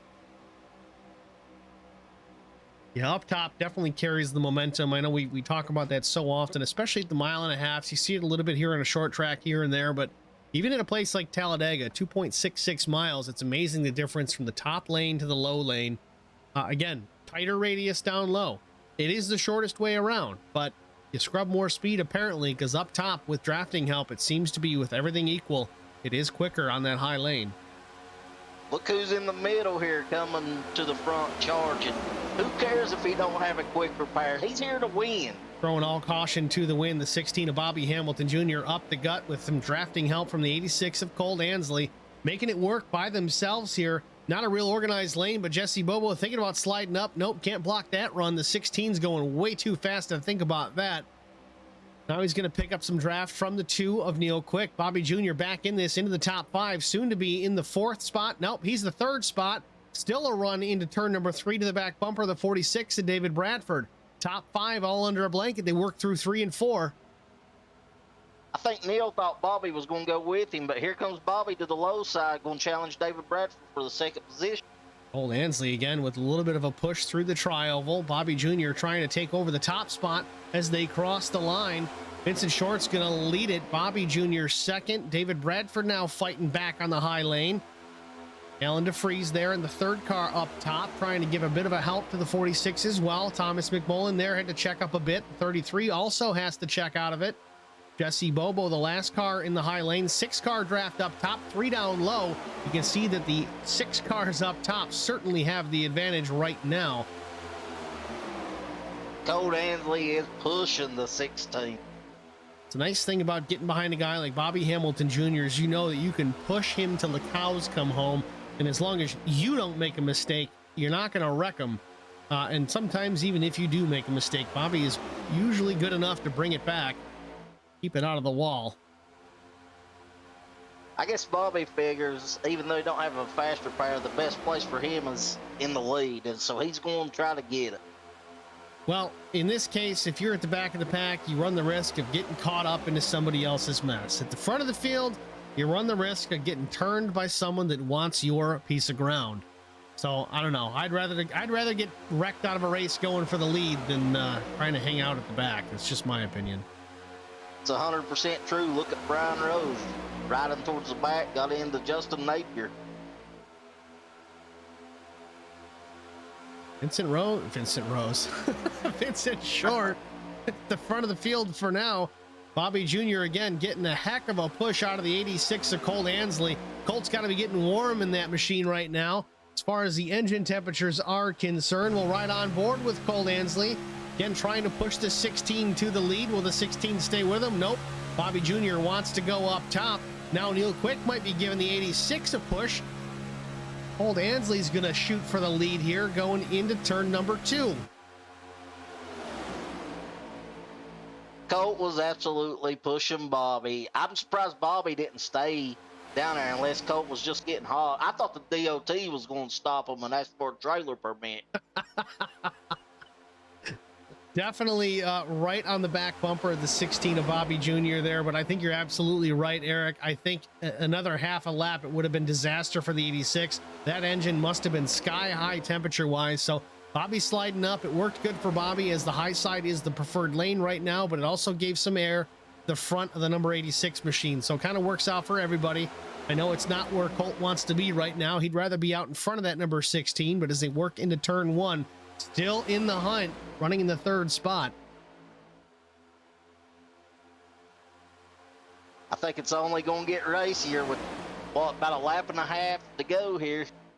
Yeah, next time by, they will see the white flag for stage number 2. Vincent Short making a look to the outside. Bobby to block. Crossover move by the 15. Vincent Short going for the lead into turn number 3. He might have it. Tries to side draft the 16. David Bradford going to give him a bit of a push in the middle. Going to hang the 16 out to dry. Bobby Hamilton Jr. up top. Going to slip a little bit. Lose the lead for sure, but taking over the top spots, Colt Ansley with help from Neil Quick. The 2 of Neil Quick giving him a push again. Neil out of the championship here, joined the season late, just looking for trophies. So 86 of Colt Ansley doing the same thing here as he's not in contention for a championship anymore. These interlopers getting involved, and Cody Harger is in the pit lane here, short pitting the field. This is the last lap of the stage. If he gets his pit work done before they get back around, this could work out really well for the 66 and cycle him back to the front. Going down the backstretch into turn number 3. Big push by Neil Quick, trying to get the 86 of Ansley way out in front, really trying to help him along. This may actually be to the detriment of Colt. They're pushing all the way through the corner here. What a run the 2 of Neil Quick may have coming to the line. They pushed both of these drivers out towards the front of the field. Let everybody else catch up. Here they are through the tri-oval. Colt Ansley out in front. He's going to win stage number 2. Neil Quick is 2nd. Carson Conway finishes the 3rd spot. Will Hewitt's 4th. Thomas McMullen will be 5th in the stage. I'm proud of Carson for that one. These guys are running an amazing race here this afternoon. I'm not going to lie. I expected stage 2 to be less aggressive than the first. It was just as equally as aggressive, if not more so. Colt Ansley again with the stage win. Again, it's bragging rights. Doesn't care about those points, but again, something could have been learned. But again, Cody Harger managed to get his pit work done and stay on the lead lap. Cody trying to get caught up right now. Heavy in the gas into turn 1, it looks like. Turn 3. Nope, that was 1 and 2. But again, Cole Ansley, your stage winner. I don't think anybody in the top 5 are championship contenders, are they? Well, let's look at it once again. David Bradford. Nope, not a top 5. Will Let's see. Hewitt. Ansley, Will Hewitt. So yeah. And Thomas. And Will needs the points too. Will's kind of in a situation where he's kind of got to take home a checkered flag here if he wants to move on as well, unless disaster strikes for everybody else in front of him. Frankly, though, I don't know that there's enough points for some of these guys to fall out. I think Brian Rose may be locked in. Mark Truxell maybe, again, depending on wins and such. I don't know. We'll see. It's going to be tight. It's tight from top to bottom right now. Anything can happen. It's Talladega. It's just kind of the way things go.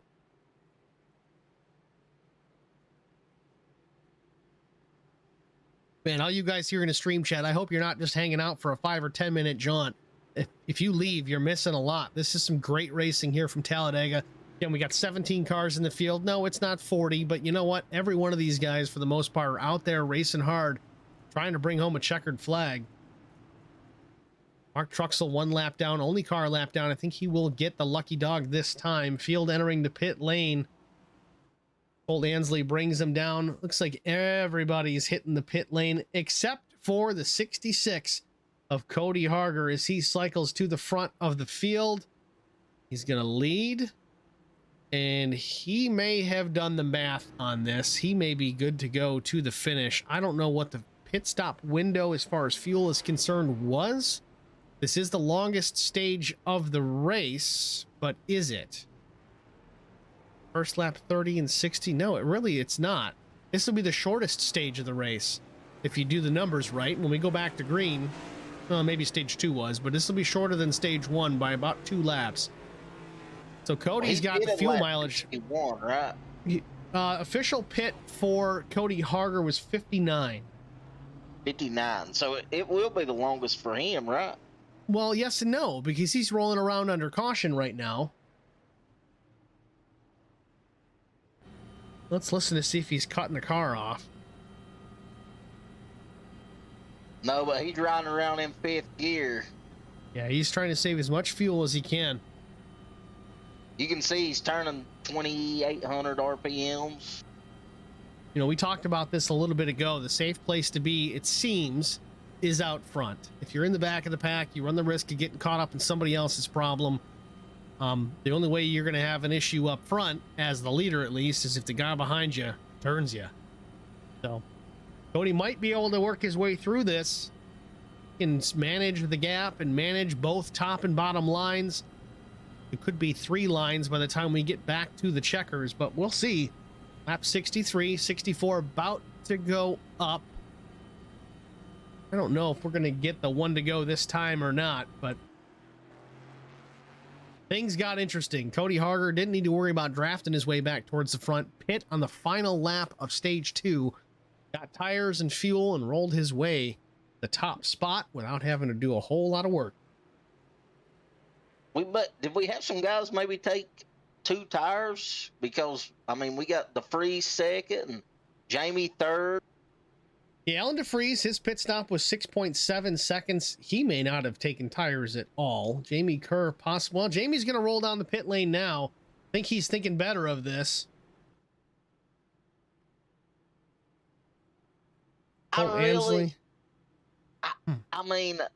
Being up front is great and being the leader is great, but whoever's been in the lead hasn't held it long, so I don't think it's going to be that big of a advantage to start up front. Looks like Jamie was just topping off the tank, so I don't... Looks like Colt Ansley's on pit road too. I don't know if Colt's doing the same thing. Colt's getting some damage repaired. Remember, Colt burned a fast repair a little bit ago, I'm assuming. Yeah, I see his hood popped up a little bit. Now, it's interesting with Mark Truxell. I didn't think he burned a fast repair early on. Maybe he got stuck, had his turned on, and used it inadvertently, but front end of that machine does not look healthy. No, and I think he's our 3rd place, maybe, championship contender. Shane Wood chimes in the stream chat. Will Jones driving with one hand tonight. Yeah, that's the truth. Again, don't tell his doctor, but Will Jones is out there driving, well, a little bit sooner than he should be. He's not using his bad arm, the one that they operated on. Pulling a Days of Thunder. Yeah.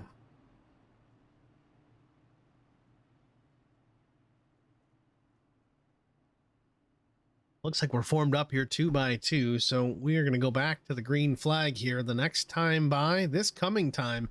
So lap 65 will be back under the green. It'll give us 30 laps under green to settle it. So I don't know, Eric, people might be close. I don't know. Yeah, Coach just now leaving the pit, so hopefully he'll be able to catch up. Hey, he's got to hustle. Cody Harger right now, this is...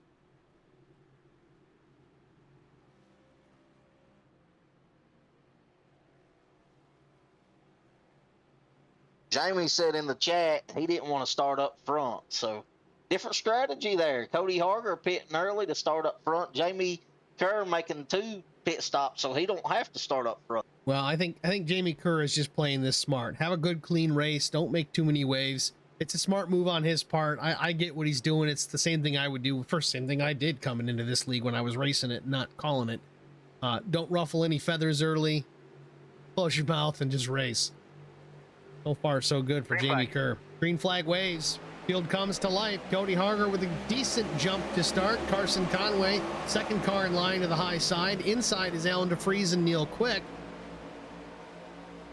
Bobby Jr. slips all the way to the top side right away, trying to get organized up top, knowing that is the preferred way to be. Brian Rose in behind him. Big run out of the 16, catching the 56 in a hurry.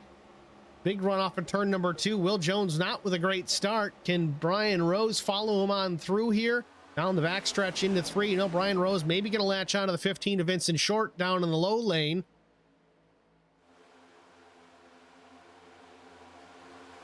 Bobby's trying to get to the front as quick as possible.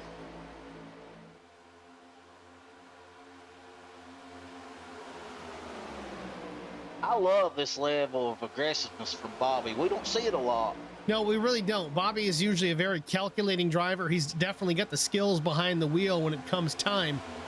He's usually more of a strategy guy because he knows what works. He's done it in real life. He knows the plans that he can do to be there at the end. But, man, it's throwing all caution to the wind tonight. Bobby Jr. just going for it.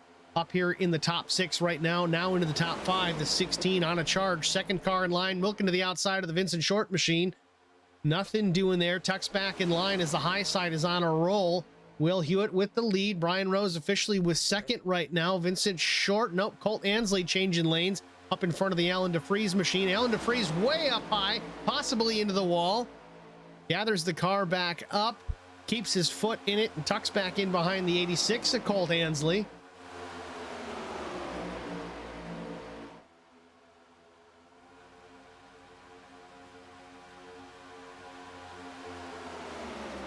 The 89 of Brian Rose out of nowhere. Wait, I think he was just waiting for his last stage. Brian Rose in the throttle. Second spot. First time we've seen him up into the top 3 all afternoon. 67 laps in.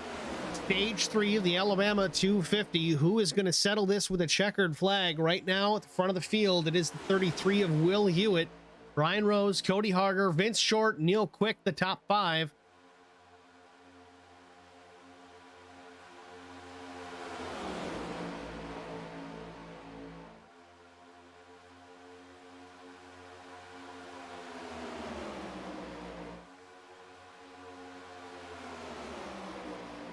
Brian Rose making a look to the high side, possibly for the lead. Cody Harger's going to go with him.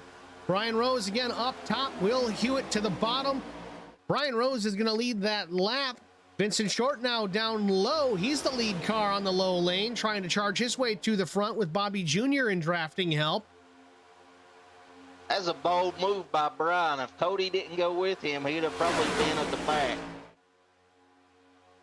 Cody knows Brian is a fast driver. Brian has kept the nose clean on the number 89 machine all afternoon, trying to put Track Bar Media in a championship contention, possibly here with a win this afternoon. See a fast car moving towards the front. You either hang him out or go with him, and the 66 chose to ride with him. pushes the 89 to the front of the field. But as soon as we talk about that, speaking of fast drivers, the 16 of Bobby Hamilton Jr. slides up into the high lane, takes the top spot away from Brian Rose, and Brian gets to the right side of Bobby Jr. Trouble into turn number 1. Brian Rose in the fence. Multiple car incident into turn 1. Thomas McMullen, Colt Ansley, Cody Harger, Jamie Kerr gets involved. We're going to have to take a look at that one. It looks like Brian Rose might have gotten just a nose to the right side of the 16 of Bobby Jr., and unfortunately, they two came together. Yeah, there was some aggressive driving going there. I'm not sure what happened though. Well, we're going to take a look at it here from the tower first and see what we can see on the replay. Already in effect here. Let's go back a little further. We're going to rewind this one here. Not a great angle here. Here we go. Let's see what this one looks like. In fact, let's ride on board with the 89 of Brian Rose. Brian just gets to the outside and the 16 just starts to come up. Poorly timed really by both drivers, but Brian was just had the nose there. 16 comes up and into the fence they go. Big trouble for both of these drivers, but I think Brian Rose may actually still have a fast repair remaining.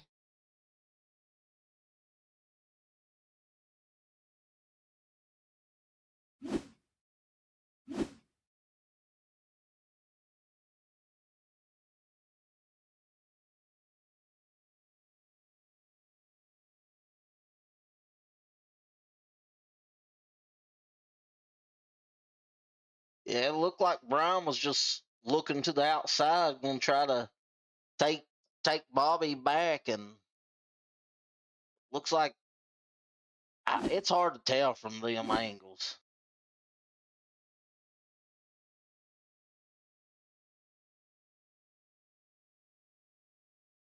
I mean, from one angle, it looks like Brian may have got into Bobby, and from another, and it looks like Bobby got into Brian.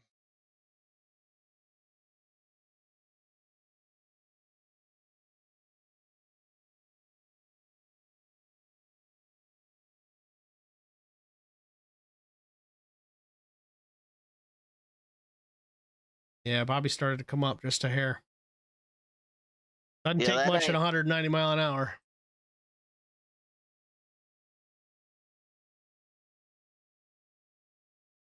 So unfortunate for Bobby Jr.'s.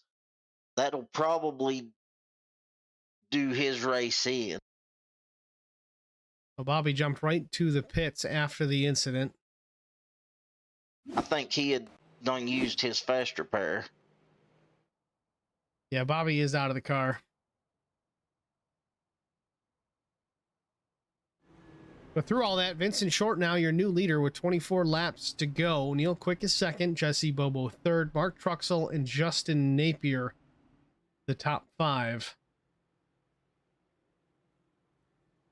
Multiple cars involved in that one. Alan DeFries being one. Looks like Alan may have saved a fast repair as well, because that car looks pretty clean. Colt Ansley on pit road making some repairs. I think he used a fast repair early on. Car doesn't look great, but it doesn't look completely tore up. Cody Harger, of course, definitely out of this one.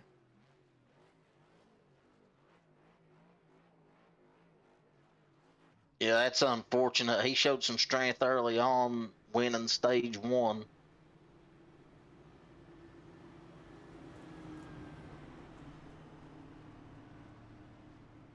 Well, before we go back to green, we're going to step aside one more time, get a word from the Hateful Chicken. We'll be back after this.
Welcome back, ladies and gentlemen, to Talladega, Alabama. The Alabama 250, 23 laps to go. Caution is out, not for long.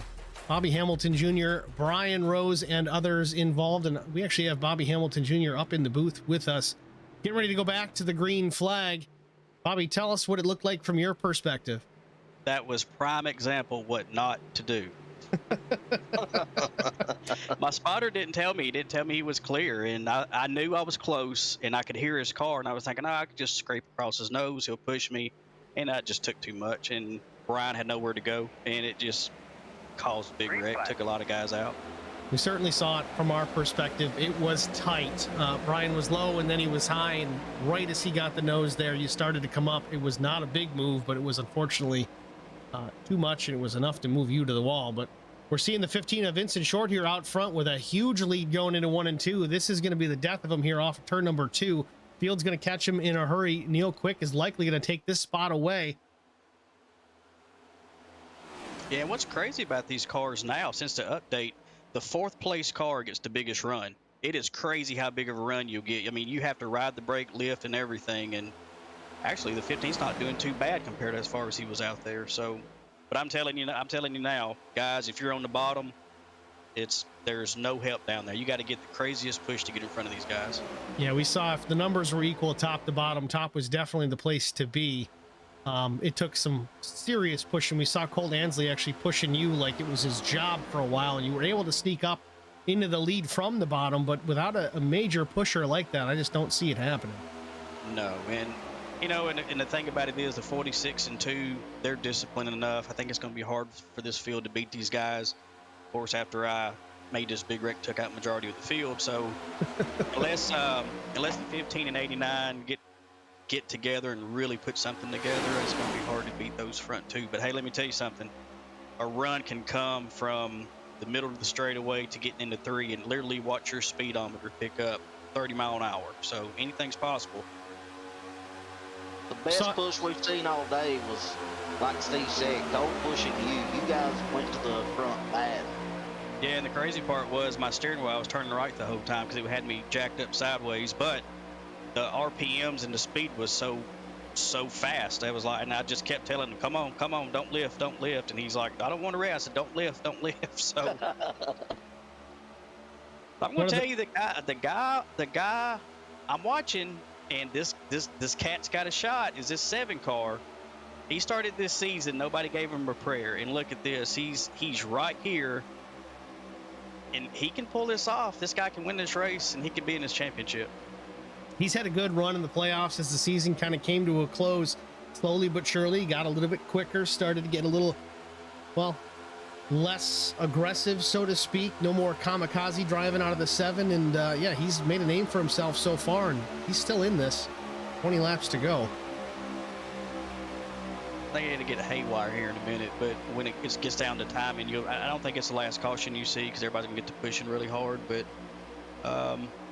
yeah, championship-wise, I was looking at the points, watching you guys put up the points during the commercial breaks, and I was like, this 7 car, big, huge turn from the beginning of the season to where he is now. Seems like at the end of every race, Jesse Bobo always comes up in conversation. It's like, wow, where did he come from? But he's slowly but surely, he's made his way towards the front. Again, still got 19 laps to go here from Talladega. Runs 3rd, but he's keeping the nose clean. I don't think he's been involved in anything. Maybe still a fast repair to use if needed.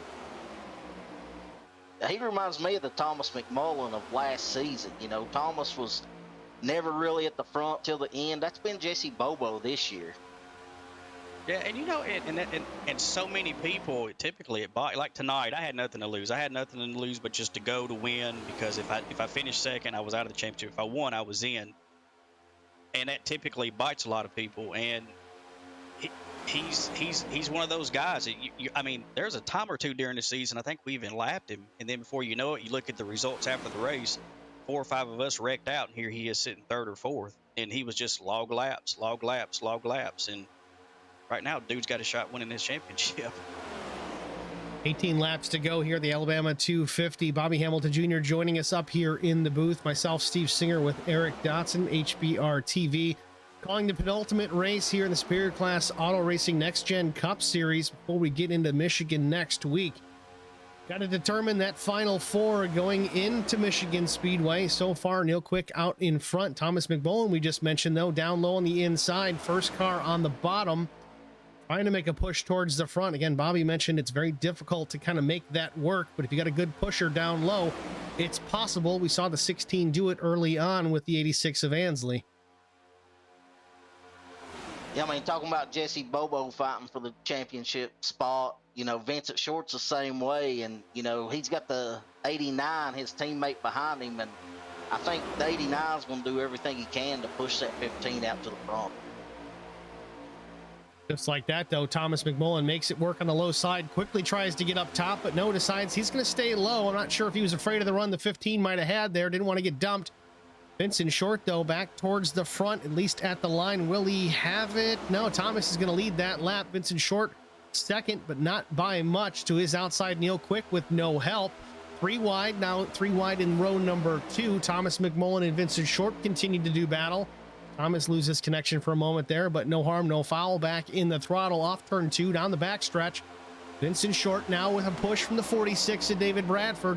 Teammates for now, but with 2 to go, I think that may go away. We'll see. I tell you another one who's really done good tonight, and I was at and running right with everybody was Carson. He telling you tonight is just odd because everybody who you thought would be super fast has been kind of off, and everybody who you figured to be decent are really fast. I mean, and it's like, I don't know if this car has done that or this new package, but a lot of people's adapted, and get people like me who didn't adapt it, who can't look in their mirror. But other than that, I mean, it's a lot of these guys have picked up their program, and I think what it is at the end of the year, it's money time. We got one more race. There's a lot of money on the line. These guys know that. They sniff the green.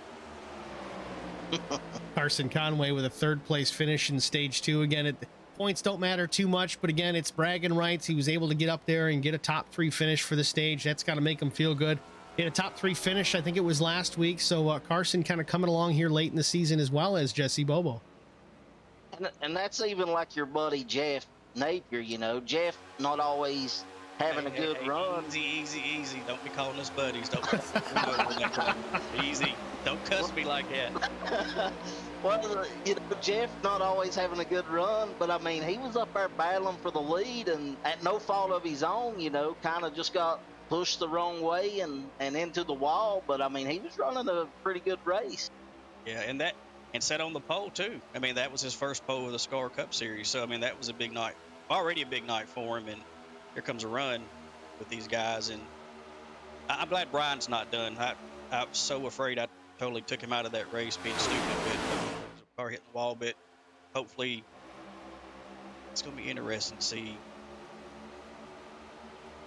Not a whole lot of teamwork going on. This is going to be really interesting. I can tell you one thing you don't want to do. You don't want to get the 56 and 46 hooked up. They've been teammates for a long time, but that's going to be hard to beat if they do. So they better try to keep those guys separated.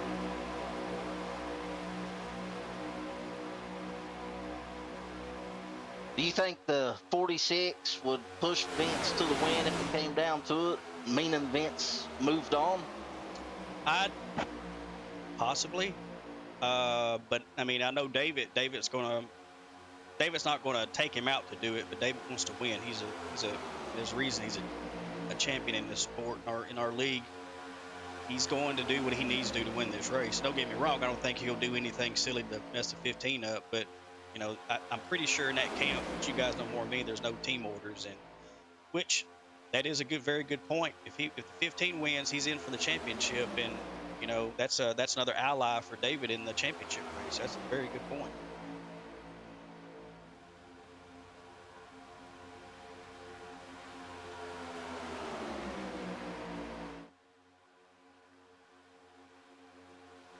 You know, they move a lot, and that was the start of my event on this last caution. I was up top, and it was shuffling me back in front of the off of the wall, and the car never would settle because he was right up on the rear deck, and all of a sudden, I lost talent and turned right. But other than that, I mean, the wind does move you. And since the update, they have made these cars a little bit better to drive, but they still got a lot of work.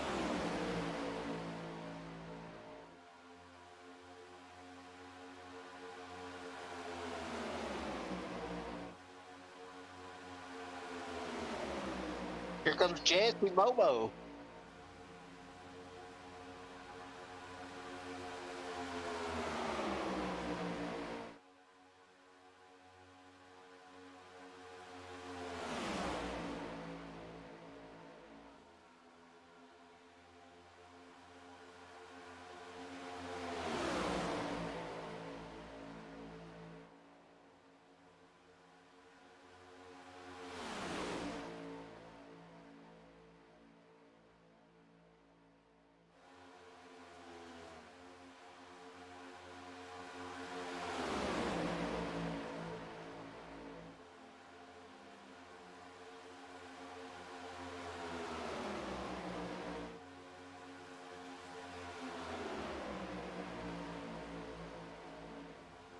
I have to ask, did y'all see the incredible paint job I had this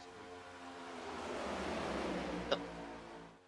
That was the greatest thing so far that I've done this year. Baby Billy, with that health elixir that he had made up from the ancient scriptures. So I mean, that's a good event.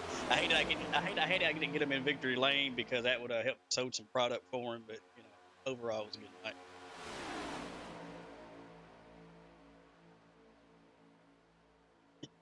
It does. It kills Covis. For everybody who's worried about Covis, it does kill Covis.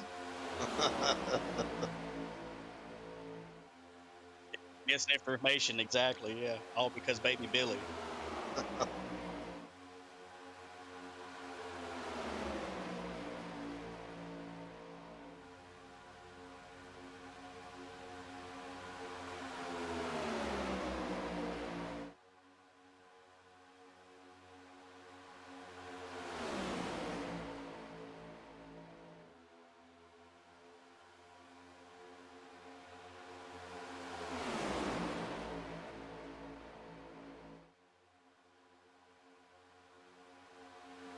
I just think that I think the outside's going to get greedy here in a minute. You can already see him poking back here, and you've seen the 46 kind of stick his nose out.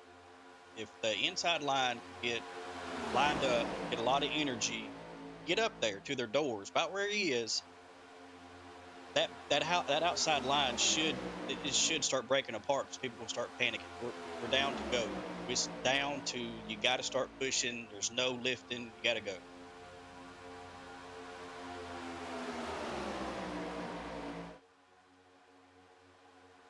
Oh, with 8 to go, I'll pick Vince.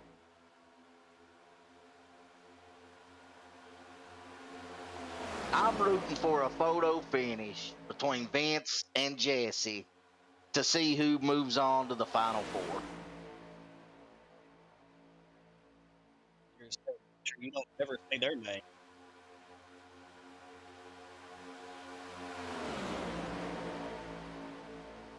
Yeah, they're going to have to do that.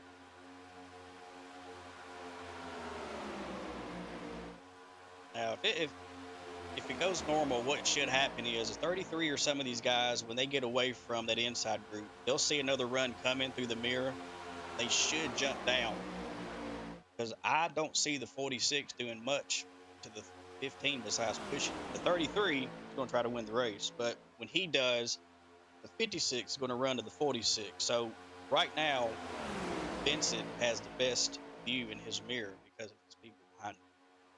Yeah, I mean, especially with the cars lined up the way they have been, as long as they stay organized, he's got the advantage. Again, down low, especially with only 4 cars in the draft, even nose to tail, it's going to be a hard time to get around these guys, at least on the bottom.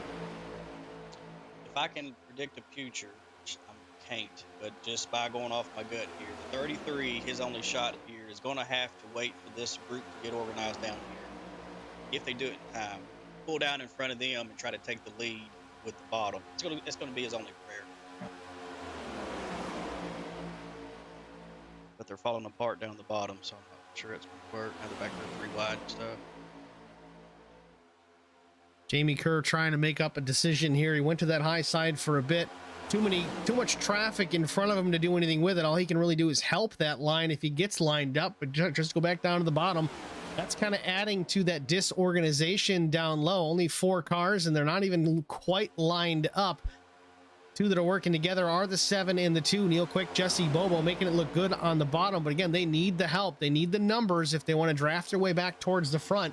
Vincent Short off turn 4 here, coming to 5 laps to go. David Bradford still tucked in behind. Will Hewitt, Will Jones, 4th and 5th. Brian Rose, the top 5. In behind him, Alan DeFries, Thomas McMullen. I think if Will and who's that behind Will? That is Brian. Will and Will? Right, yeah, Brian. I think if Will and Will drop low, I think Brian you'll see the 3 HBR cars hooked up. This is turning into a chess match here. That Will Hewitt and Will Jones, if they pull out a line, you're going to put 3 teammates together, and you know at least for a little while they're going to work together. Well, I can tell you another great drafter that's coming right now. I've seen the picture is a 71 of Allen. He's won a few of these things. Look here, look here. I mean, there you go. Look at the energy, yeah. And that's what it's going to take. Now 71 gets turned in front of the field, clips Will Jones. Will Hewitt may be involved as well. Caution. Big wreck for the 71 of Alan DeFries. Flag waves. 4 laps to go. This will send us to overtime.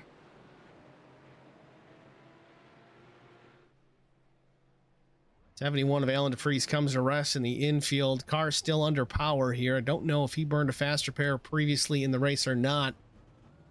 If he still got it and he can back down and stay on the lead lap, he might still have a chance at this, but let's go back and take a look at it. The instant replay from the tower. Already in progress. The 71, big time. How is that thing even still running? Yeah, he just got a huge push from the 2, and it just sent him. I'm gonna tell you, the luckiest guy right now is at 15. I think he may have got a little piece of Allen right there. Oh, we're going to see here in a minute. Yeah, just the 2 gets a little right of the 71. This is kind of what we saw early on with Jeff's incident going into turn 3. Neil tried to back off. Yeah, actually, the 15 got a piece. It, yeah.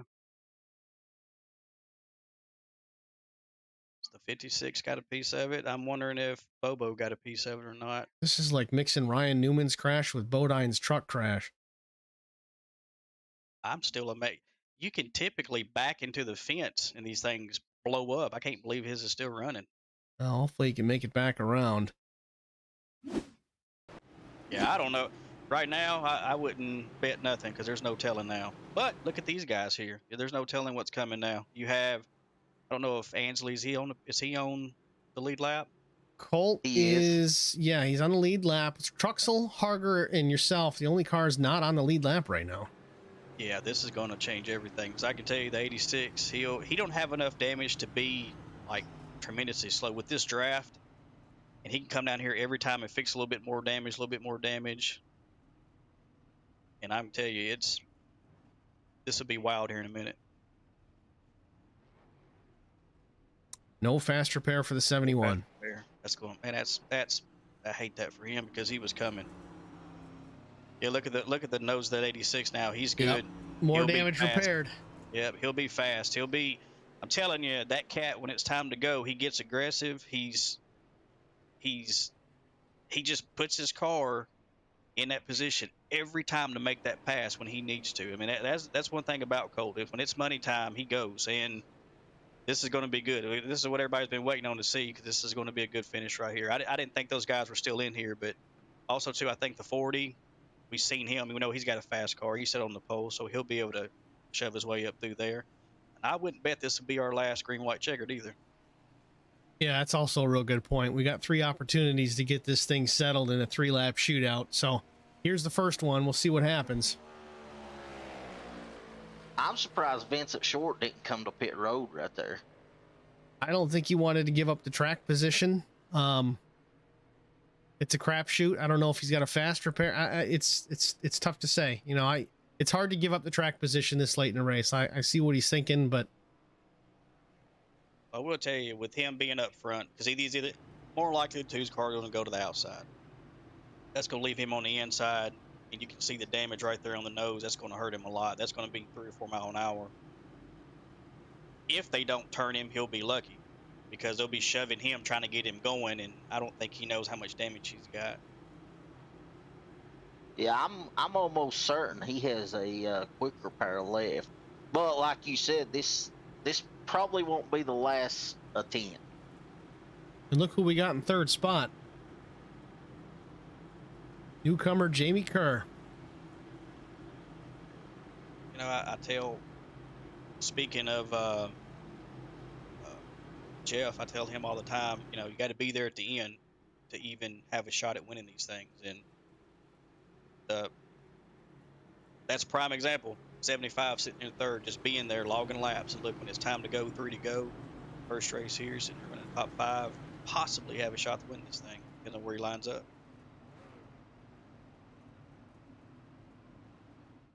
Well, there you see it.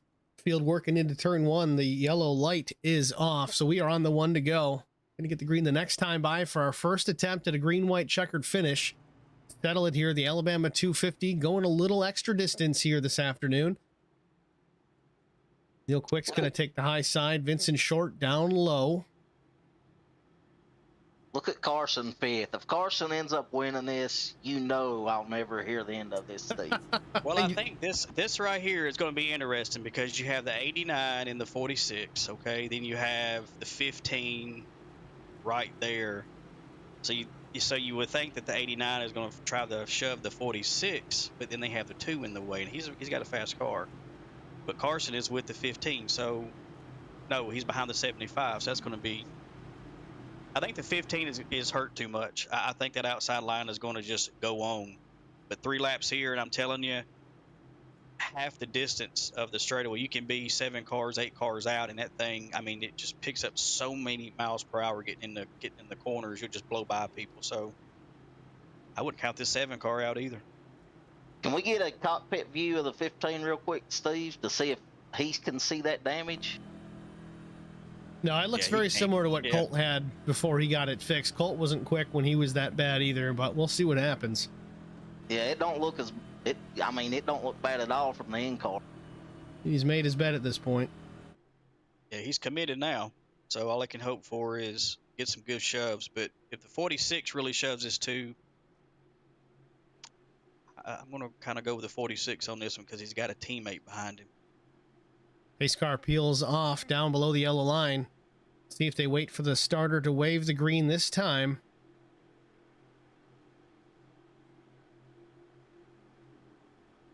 I wouldn't count out, like I said, the 86. He's going to come blistering up through the middle.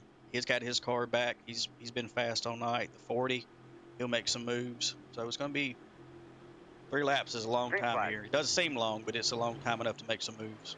We saw it early on. Cody Harger went from the very back of the pack up into the top 5 in the first 3.5 laps of the race. It's certainly possible to see Colt Ansley do the same. We'll see what happens. Vincent Short, though, down to the bottom, didn't get a good start. Up top is the Neil Quick machine. Vince is going to slide up in front of the 2, might stall this line out. Boy, Neil wasn't planning on that. He needed a better start than that. That's liable. Now, if the 2 car pulls out, now the 15's back with his teammate, so this could work out again for Vincent. Field works into turn number 3 with 2 laps to go. This time around, they'll see the white flag. Vincent Short still out in front. Neil Quick is second. Bradford, Rose, and Bobo the top 5. They work off of turn number 4. Will they get to the white?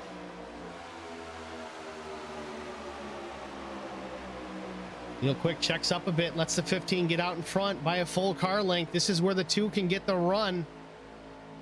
White flag does wave. Vincent Short crosses the line into turn number 1. Single file, nobody challenging down low. David Bradford with a run, the 2 to block. The 2 looking high on the 15, maybe a crossover, maybe not. Gives the 15 a short, a bump.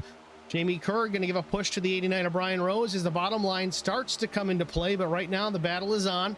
Vincent Short, Neil Quick, David Bradford with some drafting help from the 33 of Will Hewitt. Into turn number 3 for the final time. Will Vincent Short hold off the 2? They're getting away. Off turn number 4 one more time. You got to get through the triangle. Start finish line is not in the same place it is at Daytona. They got disconnected. A push to the high side from the 33. Will Hewitt drops down low. Coming to the line. Who's going to win it? They cross it up. Will Hewitt might have just won this race as the field wrecks crossing the finish line. Will Hewitt? What a move. Wow. What a move. What a move.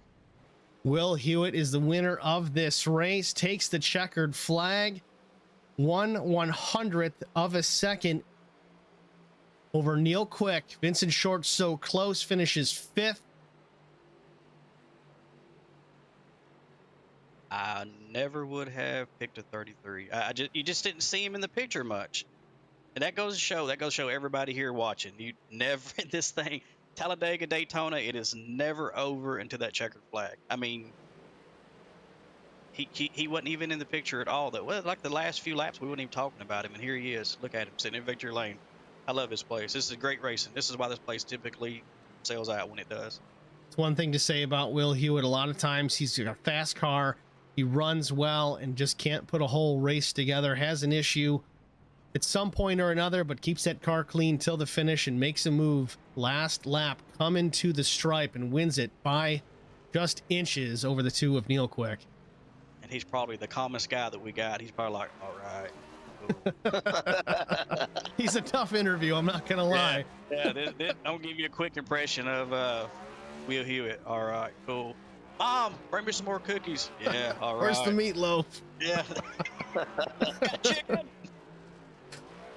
Will Hewitt celebrating on the front stretch here, locking himself in. Oh, that's right. He goes to the championship. Yes, he does. Yeah. Oh, wow. And I'm telling you, he's another fast one at Michigan. That just, boy, I just thought about that. That's a good point. What a move. Tell me that if that's not a season-changing move right there. One move like that went from not having a shot in points to going for a championship. Just the slightest swivel of the steering wheel, a little bit of luck. Just won a race and going for a championship. Let's watch the finish here one more time.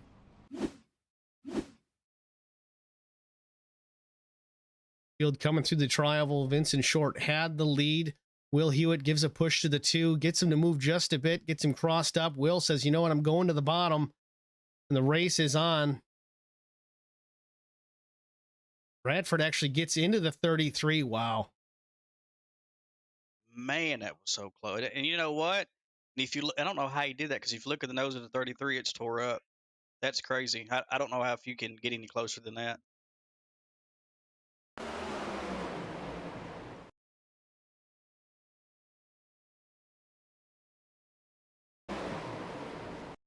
Darn it. I think David sacrificed winning to try to push Vince right there at the end. Doing this the old-fashioned way. Look at that. Look at that. Look at that. And I'm going to tell you the thing that killed the 2 cars, when the 54 got to run on the outside, that put all the air in his quarter panels, and that just sucked him back enough. I'm going to tell you, it'd have been a real big win for the 33 if the 46 didn't turn to 33. As far as hitting him and moving him a little bit, he would have had a real good lead. But hey, this is what we talk about. This is what broadcasting is about. This is what sponsors look at. You have people on their edge of their seats. Look at the comments. Talk about how these drivers, and I'm going to tell you, being a part of this, and yes, I did cause last wreck, sorry. But this is what it's about. You never knew. The 33 was not in the picture. And dude just come out of the air with an amazing run, an amazing finish, and I'm excited. And all of a sudden now this guy is in for the championship. He's going for the money, the trophy, and everything. That's awesome. Well, before we get to our top 3, we're going to step aside, take a real short break, get a word from the Hateful Chicken, and we'll be back after this.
Welcome back, ladies and gentlemen, to Talladega, Alabama. The Alabama 250 in the books. Will Hewitt brings home the victory.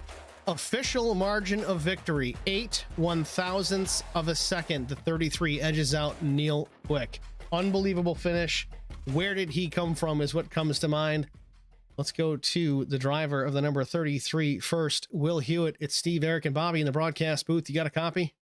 Yes, sir. Here we go. Will, congratulations, man. Coming out of nowhere. I don't know if you led a lap all night, but you led the one that counted. Tell us what was going through your mind coming to the flag.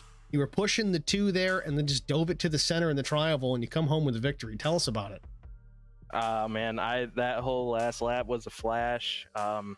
Just trying to set it up so I got my teammates behind me and just set up that run where it counted off of 4. And yeah, it just worked out. Had a good enough run to keep it going. Well, it seemed brave. It seemed, you know what? The heck with it. Let's go for this. Let's see what happens. I know there was some contact with yourself in the 46 of David Bradford, albeit probably not intentional, but margin of victory for you, 8/1000ths of a second. Was it close enough for you? Dude, I was shaking at the end of that one. That was a heart pumper right there. Is that the closest finish we've ever had? I don't even know. Certainly this season. I don't know about overall. I'm sure we could probably do some research to figure that one out, but it was close for sure. It was great to watch. I mean, you talk about a heart pumper. You got me going here in the booth. Bobby was up here calling it with us. It was crazy. On to the championship 4, man. Certainly did. You earned it. You got it in with the win and you're in, and you did just that. So good luck at Michigan. Will, before we let you get out of here, is there anybody you need to thank? I need to thank my damn teammates there for pushing the hell out of me. Wouldn't have done it without them. All right, Will Hewitt, victorious here, the Alabama 250. Thanks for talking to us, man. Good luck next week at Michigan. Thanks, man.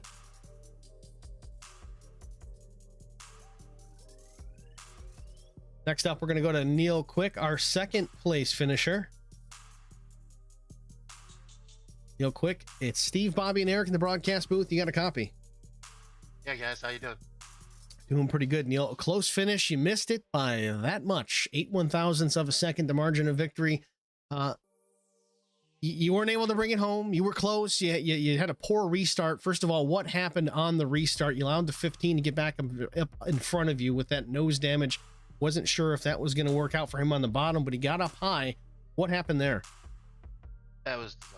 I wanted Vince to fall in front because I knew him and David being teammates. If I could split them up and stay between them, then it would work a little bit better. So, fortunately, I just kind of drug back there a little bit, let him hop out there, move up, and got behind him and started pushing him. And I could play a little bit of defense with David back there. But it went the way I wanted. I just the 33 just had an excellent run for the tri-oval and just a great move. And good for him. Seemed like for a moment he was going to give you a push, but last second bailed out, dove it to the inside. A little bit of contact we saw there with the 46 of David Bradford. Thought that might have been enough to get you across the line first, but just not quite. Either way, man, a strong run. Looked good out there this afternoon. I don't know that you used a fast repair this afternoon, or did you? I didn't. Didn't. So you saved the fast repair. A clean race gets you a second place finish. Neil, again, congratulations. Close, no cigar, but either way, you look good out there. Before we let you get out of here, is there anybody you need to thank? Yeah, of course, the league for letting me in here to run with these guys. Great group of guys. I mean, super talented. Every one of them out there. You guys doing the broadcast, doing a great job each night that we race, and everybody that puts this on, and of course, the family allow me the time to do this. So, congratulations to Will on the win, and hopefully goes for championship next week. All right, Neil, again, thanks for talking to us. Good run tonight. Thanks, guys. It was Neil Quick, your runner-up. We were going to go to Justin Napier. Oh, we got Jeff. Bring him up here. Okay. Jeff Napier, it's Steve, Eric, and Bobby in the booth. You got a copy? Sure do. What's up? Well, Jeff, I want to tell you right off, Steve and Eric was dogging you awful. And I said Jeff was my best friend. and so forth. But Steve and Eric was just said I don't know what his deal is, something with his hair, and it just goes on and on. But I took up for you just for the record. Jeff, Yeah. go back and watch the broadcast. Oh, I Yeah, will. especially stage 3. I think when he said, "Hey, don't tell him we're friends now." Yeah, they were cussing me, talking about how good of friends we were, and I said, "Hey, don't cuss me like that." Jeff, in all seriousness, though, a good run. You put it on the pole here this afternoon. You led some laps, in contention for a while. Got into trouble there, I think, off the nose of. Now I don't remember who it was, but a push gone wrong into turn number 3. You got the car fixed. It looks good near the end of the race and almost to top 5. What was the plan coming into this afternoon? Was it just kind of throw caution to the wind and go for it?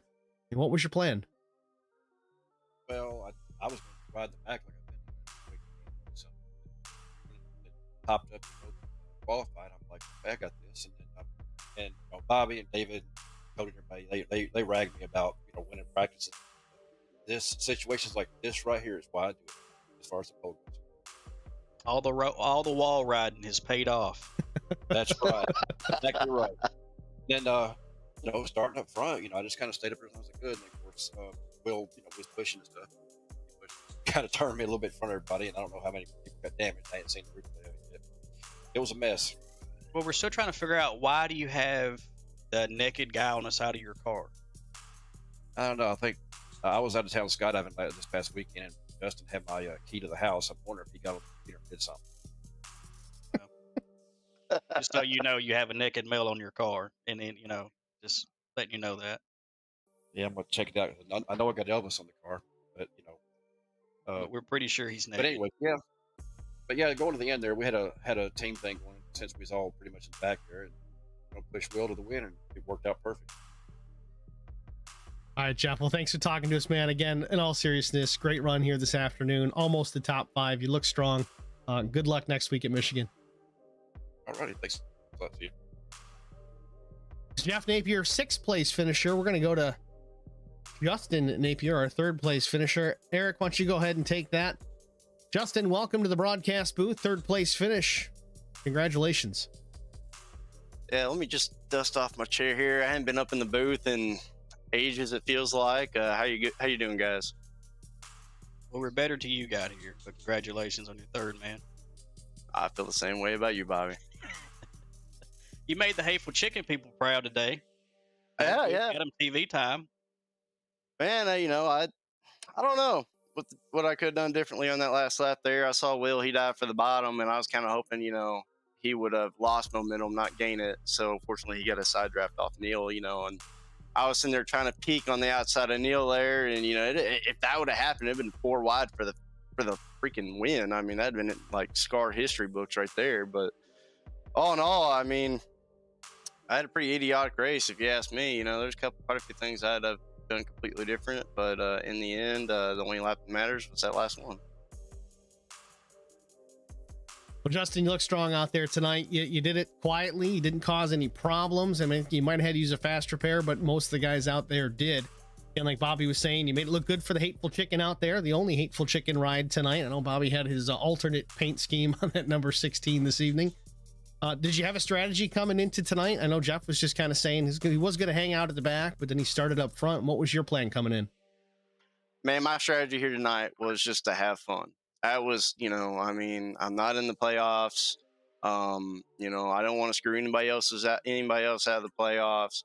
So my strategy is come in, have fun, finish out the season strong. If I can, we got one more race, 2 more races. I'd like to bring home a win. That'd be great. But with the playoffs the way they are, they're kind of creating a situation where these guys have to win. And so looks like what Will Hewitt did. He got him in a situation like that. But it's really disappointing to have Hateful Chicken on the car and not be going for the championship. But hey, I'm happy to bring it home for 3rd tonight for him. I think Bobby's a loser for not having a Hateful Chicken car, but whatever. Throwing stones. Shots fired. Man, Hateful Chicken is the sponsor, so he needs to be on that car. I'm sure there's what it really matters is it's on my car. Well, a strong finish for the Hateful Chicken. Third place here this afternoon for Justin Napier. Congratulations, man. Good run. You brought it home in the top 3. Good luck going on into Michigan. Before we let you get out of here, I know we talked about the Hateful Chicken, but is there anybody else that you need to thank? You know what? I gotta give a little bit of shout out to Jeff and Colt for that race there. When I had damage, they picked me up in the back of the pack there, and they, I lost draft on them a couple times. They, Colt back off a little bit, let me catch a draft, and I feel like if it wasn't for him right there, I would have had a pretty terrible race. But all in all, the look on the car, we got a Tennessee Speed Sport, we got the Hateful Chicken, we got Gordon Foods, and I gotta thank them all for letting me race this year and having a beautiful car to run. Well, Justin, once again, congratulations, man. Good luck in Michigan. Maybe you can finally get that win here in the Cup Series. I hope. I come in here with just lots of hope. Sometimes it pays off. All right, Justin, thanks for talking to us, man. Good luck. Yeah. Let's get to wrap it up here from Talladega. Let's go to our race results. Of course, Will Hewitt brings home the checkered flag in the last 50 feet or so, wins it by 8/1000ths of a second. Neil Quick, just not quick enough when it mattered, finishes second. Justin Napier, we just spoke with, the 54 machine, finishes third. David Bradford up front all afternoon long, finishes in the 4th spot. Vincent Short thought he had a victory. It was snatched from his grasp coming to the flag.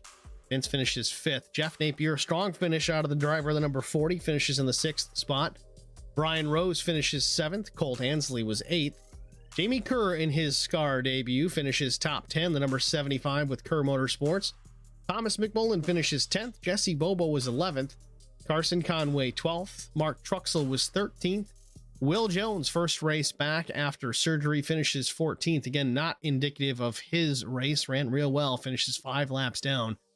Alan DeFries got into a big wreck late as well. Finishes 15th, 5 laps down. Cody Harger 16th, 26 down. And Bobby Hamilton Jr., last car in the field, finishes 17th, 27 laps down. Eric, are you still with us? I'm here. Yeah, I asked you to cover the interview with Justin, and I got crickets, so me and Bobby did it. But maybe you were indisposed. But tell me your thoughts, man. I know we had a great race, start to finish. Stages 1 through 3 were excellent to watch. Action all over the track. We had Bobby up here in the booth with us for the better part of stage 3. I mean, what'd you think? I think it proved why I loved racing this track. When I was in the SCAR series racing and I seen this on the schedule, and why I love calling this race. It's nose to tail racing. You never know who's going to win. You could have bet $1,000 on Will Hewitt to win that race at the end, and your odds would have been outrageous. It's just so unpredictable. I love this track. And it's not even a slam on Will. Will was in contention. He was in a position to pick up a win most of the afternoon. Maybe not in the top 3, battling for the lead, but he was there when it mattered, there when it counted, made the move through the tri-oval, and was just enough to get to the line first. Again, barely. We're talking just a few inches, less than a foot for certain for the 33 of Will Hewitt. It was a great race. I loved watching it. I loved calling it. Like Will said, heart rate was up for certain as we came to the line. That last lap was fun to watch. Another one in store next week. We talked a little bit about Michigan Speedway and what that package is going to provide for our entertaining value next week. It's tough to say what we're going to have on our hands. I know when we first tested these next gen cars at Michigan, those cars were on rails, and it was very similar to a race at Daytona or Talladega as far as drafting and getting the runs and having a plan where you're going to go. But now the iRacing update may have changed that with these cars going into Michigan, so it's kind of an unknown.